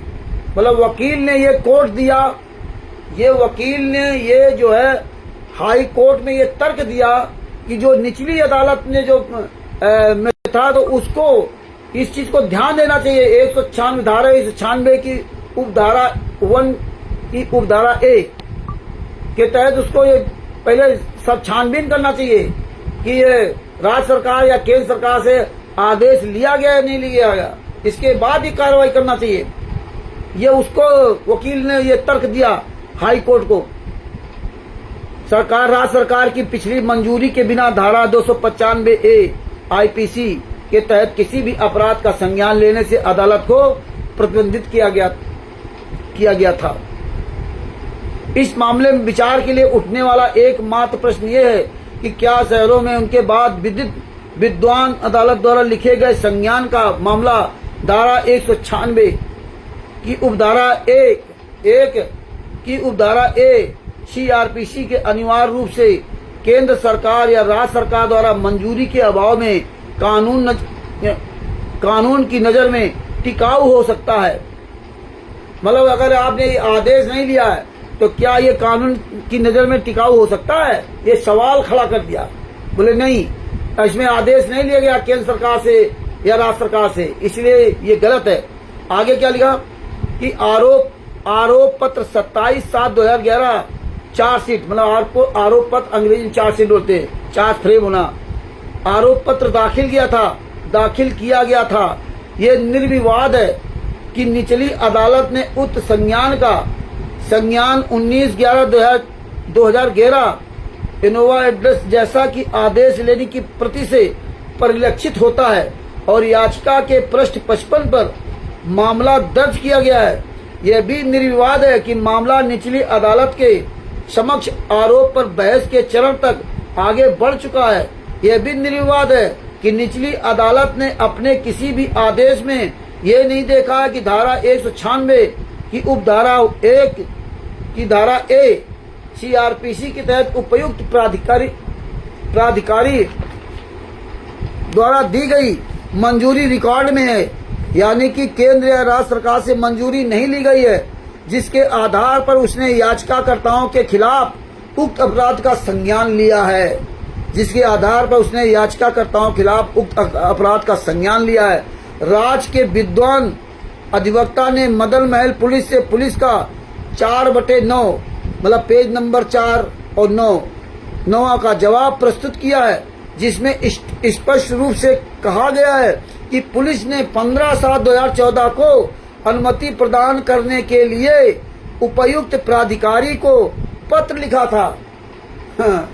15/7/2014 को, 18 नवंबर 2014 को बरवाला कांड हुआ था, 18/11/2014 को। आप सोच लिए 15/7/2014, 18/11/2014 को है अनुमति प्रदान करने के लिए उपयुक्त प्राधिकारी को पत्र लिखा था और उसके बाद 5/7/2017 को इस पर अनुवर्तित कार्यवाही की गई। इन परिस्थितियों में राज्य के विद्वान अधिवक्ता के तर्कों, परिस्थितियों और पुलिस की रिपोर्ट से यह स्पष्ट है कि आज की तारीख में सीआरपीसी की धारा 196 की उपधारा 1 की उपधारा ए के तहत कोई अनुमति नहीं है। ये इन्होंने तर्क दिया, ये आधार बनाया, अनुमति नहीं है। ऐसी स्थिति में विद्वान ट्रायल कोर्ट द्वारा लिया गया संज्ञान मामले का पंजीकरण और सीआरपीसी की धारा 196 की उपधारा 1 की उपधारा ए के अनिवार्य प्रावधान का उल्लंघन करते हुए इसे जारी रखना कानून की नजर में टिक नहीं सकता। मतलब कानून की नजर में गलत है कि जब आपने आदेश नहीं लिया तो आप ये केस नहीं चला सकते और इसे रद्द किया जाना चाहिए। क्वाश मतलब रद्द किया जाना चाहिए। इन परिस्थितियों में यह याचिका स्वीकार की जाती है, यानी कि जज ने कहा कि भाई ये जो फर्जी पुस्तक बेचने वाले थे इस कानून के तहत बाहर हैं और वो लोग आए नहीं, इसलिए इनकी याचिका स्वीकार की जाती है और आपराधिक प्रकरण संख्या 10/226/2011 में प्रख्यात न्यायिक मजिस्ट्रेट प्रथम श्रेणी जबलपुर के न्यायालय के समक्ष लंबित पुलिस स्टेशन मदन महल जिला जबलपुर के अपराध संख्या FIR नंबर 201/2011 से उत्पन्न सभी कार्रवाइयां निरस्त की जाती है, याचिका स्वीकार की जाती है। ये कार्रवाइयां निरस्त की गई हैं। ये जजमेंट नहीं हुआ कि मुकदमा चला, केस चला और फिर जो है मुकदमा चला और केस चला और इसके बाद बता दिया कि ये पुस्तक जो है को क्लीन चिट दे दिया। ये नहीं हुआ। तो भगत भाइयों, इसलिए परमात्मा से आज ये सब हिंदी में करवाया। देखो वकील तो पहले भी उतना नहीं मानते थे, हम तो एक काम चल रहा था चलता रहे और आज भी नहीं। लेकिन परमात्मा ने देखो वकील वाला सारा काम करवा दिया, एक एक चीज परमात्मा ने लिखवा दी, एक एक चीज सब इसमें लिखवा दी। ये है बंदी छोड़ की दया। अरे साले चोर की औलाद, साले मनीष कुमार, साले जूते से मारेंगे, जूते से हराम जादो, सुअर की औलाद कहते थे ना। क्लीन चिट मिला है जबलपुर से, क्लीन चिट। इतने जूते मारूंगा कि साले तेरे बाल चांद के सब गायब हो जाएंगे, क्लीन हो या क्लीन स्वेप हो जाएंगे, क्लीन। सुअर की औलादों, मर जाओ साले कुत्तों, दिन भर साले हराम जादो झूठ बोलते हो, हैं? मर जाओ साले कमीनों की औलादों, जूते पड़े जूते। आओ, तुम्हारी माँ ने दूध पिलाया हो, हराम जादो कहाँ मर गए? स्टेट कोऑर्डिनेटर नामदान संचालक कहाँ साले छिप गए? अरे हराम जादो, तुम्हें शर्म नहीं आती? अपने घर परिवार, अपने वंश को साले चौपट करने के लिए घूम रहे हो। जूते पड़ेंगे जूते, चारों तरफ से साले जूते पड़ रहे, चारों तरफ से। मनीष कुमार साले कुत्ते की औलाद, साले बोलते थे परमात्मा क्लीन चिट दिया है। अरे हराम जादो, इसलिए परमात्मा ने सब कुछ करवा रखा है, एक एक एविडेंस। ताले मर गए। अरे तुम्हारा बाप साला कमीना कहाँ है? मध्य प्रदेश का साला हरामजादा विष्णु साहू कहाँ मर गया? साला कुत्ते की औलाद कहाँ मर गया? महेंद्र भगोड़ा, राम कुमार ढाका, राज कपूर, राजेंद्र, पुरुषोत्तम सैनी, तुम हरामजादों को जो लगा दिया साले, जो कागज के टुकड़े 10-20 हजार रुपया महीना मिल रहा हो, तुम साले कुत्तों को लगा दिया। आगे मरो साले, भौंको जाके हरामजादो। मलाई वो खा रहे और तुम साले जूता खा रहे हो। तुम्हारी हले औकातें यही है। हाँ, तुम साले जूता खा रहे हो, वो मलाई खा रहे हो, बढ़िया गाड़ियों से घूम रहे हैं और तुम हरामजादो ऐसे टर करो। कहाँ मर गए साले स्टेट कोऑर्डिनेटर? हैं? तुम्हारी साले औकात नहीं है। तो भगत भाइयों, ये बंदी छोड़ ने आज ये सब आपको दिखवाया और इसका सारा अर्थ हिंदी में करके भेजूंगा, स्टिकर बना के भेजूंगा, सारा सब कुछ पूरी दुनिया बताओ। जहां मिल जाए साले इनको जूतों से मारो, काट डालो सालो हरामजादों को। जहां भी पुस्तक बेचते मिल जाए इनको काट डालो, फूंक दो सालों को जिंदा। कहीं भी आश्रम चला रहे हो, कहीं मिल जाए इनको फूंक दो हरामजादों को पेट्रोल डाल करके। ये हत्यारे, बलात्कारी, गुंडों का इस भारत में, पूरी दुनिया में कहीं भी जीने का अधिकार नहीं है। इन हरामजादों को जूतों से मारो। ये साले कमीने 5-5 लाख रुपया ले रहे हैं। 5 लाख रुपए इनको मिलता है फर्जी पुस्तक बेचने के लिए, छंतरामपा जी महाल को बदनाम करने के लिए अश्लील पुस्तकें बेचते हैं। 5-5 लाख रुपए एक को मिलता है। अरे हरामजादो, मर जाओ साले कुत्तों कमीनों, कमा के खाओ, कमा के। ये दान पाठ दसवांश का पैसा खाते हो ना, इसलिए तुम्हारी औकात नहीं, तुम बोल जाओ। पूरे भारत में, पूरे विश्व में कोई साला हरामजादा, कोई भी सतलोक आश्रम वाला, कोई माई के लाल की औकात नहीं है जो साला एक सार्वजनिक प्रोग्राम कर सके। अरे करो साले हरामजादो, अगर तुम्हारे अपने इसलिए बाप की औलाद एक सार्वजनिक प्रोग्राम कर दिखाओ। नहीं कर सकते। यही संगत तुम्हारे पास जूते चलाएगी, यही अगर सार्वजनिक प्रोग्राम कर लो। लेकिन बंदी छोड़, कहते समय पर सब कुछ होता है। हाँ, ये समय पर सब कुछ होता है। परमात्मा सब खुलासा करवा रहे हैं।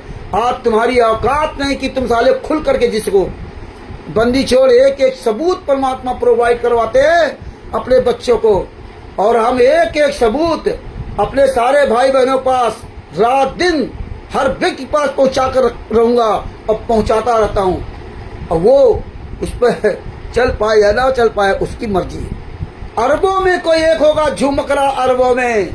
आज बंदी छोड़ ने दिखा दिया कि अरबों में हमारे कौन कौन लोग हैं। तुम साले चुरवो चोरों की तरह साले छुपे हो। अरे मर जाओ साले, चिल्लू पर पांडव के इंसान का जन्म लिया। अरे कबीर साहब के मार्ग में जब तुम चोरों की तरह छुप के रहोगे तब फिर हरामजादो कहाँ रहोगे। एक वो साला सुअर की औलाद, तिमिर दूध पवन टक, हरामजादा साला कुत्ते की औलाद, दान पाठ दसवांश का पैसा खाक साला चोर की तरह छुप के घूम रहा है। मर जा साले कमीने। एक वो संजय नकली नानक, एक पवन टक साला, मर जाओ साले कुत्ते की औलाद। यहाँ चोर की तरह साला छुप के रह हरामजादे। साले तुम्हारी दशा है। ये तीनों साले मिले हुए, पवन टक, संजय टक, मैनेजमेंट, ये तीनों साले हरामजादे गुंडे भक्तों के ही पैसे से अय्याशी कर रहे हैं, खुद नहीं कमा सकते हैं। ज्ञान की बात करेंगे नरसिंह जी की, 56 को लुटा दिया था। सोनी गिनिया अपनी मेहनत की मुआई की लुटा दी थी। और तुम हरामजादो दान पाठ दसवां दूसरे कागज के पैसे मांगते घूम रहे हो।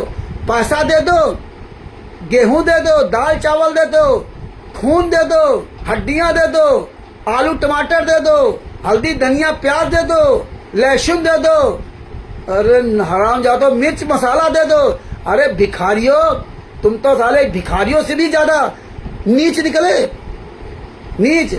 हरामजादे अपनी तस्वीर नहीं लगाते। मनीष कुमार, मनीष मंत्र बता साले, तुझे बताता हूँ मंत्र बताऊंगा आज साले, इतने जूते मारूंगा, जूते के साथ साथ तुम्हें बताऊंगा कौन सा मंत्र क्या काम करता है। तो मंत्र बताओ, आज तुझे बताऊंगा मंत्र। बहुत बड़ा साला मंत्र वाला हो गया। भगत भाइयों, ये ज्ञान अमृत शरण का 20 नाम पुस्तक है। इस पुस्तक में संत रामपाल जी महाराज के सभी केसों का जजमेंट दिया। ये पूरी दुनिया में इस पुस्तक को प्रचार प्रसार करो। ये बिहार के वकील सजभूषण से ये पुस्तक मंगाइए। उसका मोबाइल नंबर है 9931592093। और जितने मेरे भाई बहन पुस्तक दिखा रहे हैं उनसे आप पुस्तक प्राप्त कर सकते हैं। मुझ रामचंद्र दास से भी पुस्तक प्राप्त सकते हैं। मेरा मोबाइल नंबर 9140626268। और आप पूरे वर्ल्ड में आप कहीं भी हो, आपको ये पुस्तक चाहिए, Bharat, Pakistan, America, Italy, Australia, Dubai, England, Belgium, Canada, Qatar, Doha, Bangladesh आदि आदि में जहां कहीं भी आप हो, आपको अगर ये पुस्तक चाहिए तो मैं पीडीएफ आपके पास भेज दूंगा। आप इस पीडीएफ को 212 पेज की ये पुस्तक है, इसकी पीडीएफ आप निकलवा लीजिए और पुस्तक पढ़िए। और राष्ट्रीय सभा सेवा समिति गुंडों के, सतलोक आश्रम संचालक गुंडों को, कोऑर्डिनेटरों को और जितने भी नामदान संचालक, कहीं पुस्तक बेचने वाला भी दिखाई जाए पूरे वर्ल्ड में, ये गुंडे कहीं भी दिखाई दे, इनको सालों को जिंदा फूंक दो, इनको सालों को जूतों से मारो, इन हरामजादों को गधे बिठाकर घुमाओ, इन कमीनों को सालों के एक हाथ एक पैर तोड़ दो, साले जिंदगी में तड़प तड़प के मरे ये हरामजादे। ये कमीने की औलाद है, ये शुअर की औलाद है, ये संत रामपाल जी महाराज के शिष्य नहीं है। भक्ति ज्ञान का पुस्तक आज जो बेच रहे हैं, आज परमात्मा ने इसलिए पूरी दुनिया के सामने परमात्मा आज खुलासा करवा दिया कि ज्ञान का जीने की पुस्तक कोई व्यक्ति मिल जाएगा, उस साला उसकी जिंदगी बर्बाद हो जाएगी, कोर्ट में जिंदगी बर्बाद हो जाएगी। और आज परमात्मा ने दिखा दिया कि जबलपुर हाई कोर्ट में ज्ञान का पुस्तक को क्लीन चिट दिया ही नहीं, क्योंकि पूरा केस ही नहीं चला। तो हरामजादे जो है ना कहते थे क्लीन चिट दिया, तो परमात्मा समय पर खुलासा करवा दिया। और देखिए इस वकील हरामजादे का नशा चकनाचूर कर दिया। देख तू हरामजादे से रामचंद्र अलग हुआ, लेकिन रामचंद्र का काम परमात्मा की दया से बंद नहीं हुआ। हम तो 24 आवर्स लगे हुए, मेरे बंदी छोड़ मुझ पर दया करते रहते हैं। तू साले केवल कहानी सुना बुआ फूफा की। ये हरामजादा 1 घंटा 10 मिनट उस दिन भक्तों का सब खा गया, लेकिन जितनी भी आरटीआई लगाई थी उसके बारे में नहीं बताया। इसके बाद टाइम नहीं है। और फिर आया 12-13 तारीख को कि ट्रस्ट को मजबूत करो। संत रामपाल जी महाराज का काम खत्म हो गया। ट्रस्ट को मजबूत करो। ट्रस्ट को क्या मजबूत करेगा? अरे हरामजादे, जो आरटीआई लगाई थी, भक्तों के पैसे से आरटीआई लगाई थी, बेशरम भक्तों ने पैसे दिए थे हरामजादे, और आज धमकी देता है। ये तेरी औकात दिखा दी परमात्मा ने, तुझे पता चलेगा उस त्रिकुटी में। और जो इस कुकुर मुत्ते के साथ लगे ना 10-20 10-5, इनकी भी औकात दिखा दी। तुम्हारी दशा यही है, तुम कहीं की नहीं हो, धोबी कुत्ते हो, न घर के रहे न घाट के। और परमात्मा ने अब बहुत बड़ी दया कर दी, इन कुकुर मुत्तों से पीछा छुड़ा दिया ने। रात दिन इन्हीं के चक्कर में उलझे रहते थे, रात दिन इन्हीं को दुनिया कहानी रोज बताओ, ये समस्या वो समस्या, भगत जी करना धरना कुछ नहीं, बहुत अच्छा हुआ, परमात्मा ने बड़ी दया करके छुटकारा करा दिया। अब बस भाइयों टाइम ज्यादा होने जा रहा, अरदास अपने शब्दों के विराम देता है। हम सभी भाई बहन मिलकर के अपने बंदी छोड़ की जय बोलते हैं। बंदी छोड़ श्री संत रामपाल जी महाराज की जय हो। और ये वीडियो अधिक से अधिक शेयर करो। और ये आप यूट्यूब पर ट्रू TRUE और इन्वर्टर कामा नीड नो प्रूफ कामा क्लोज, ये चैनल का नाम है, ट्रू नीड नो प्रूफ। इस चैनल को सब्सक्राइब कर लिए, इसमें आपको सभी प्रकार के वीडियो आपको देखने को मिलेंगे। और सब्सक्राइब करो, लाइक करो और शेयर करो, और इस वीडियो को अधिक से अधिक शेयर करो। अगर आपको अच्छी लगी हो तो, अगर आपको सही लगी हो, आपने समझा हो और इसमें सही बातें हो तो आप इसको शेयर करो, और वरना शेयर मत करना। जब आप नहीं समझे तो दूसरे क्या समझाओगे आप? पहले स्वयं समझिए फिर दूसरों को समझाइए। सत साहिब। बंदी छोड़ श्री संत रामपाल जी महाराज की जय हो। सत साहिब। जय हो बंदी छोड़।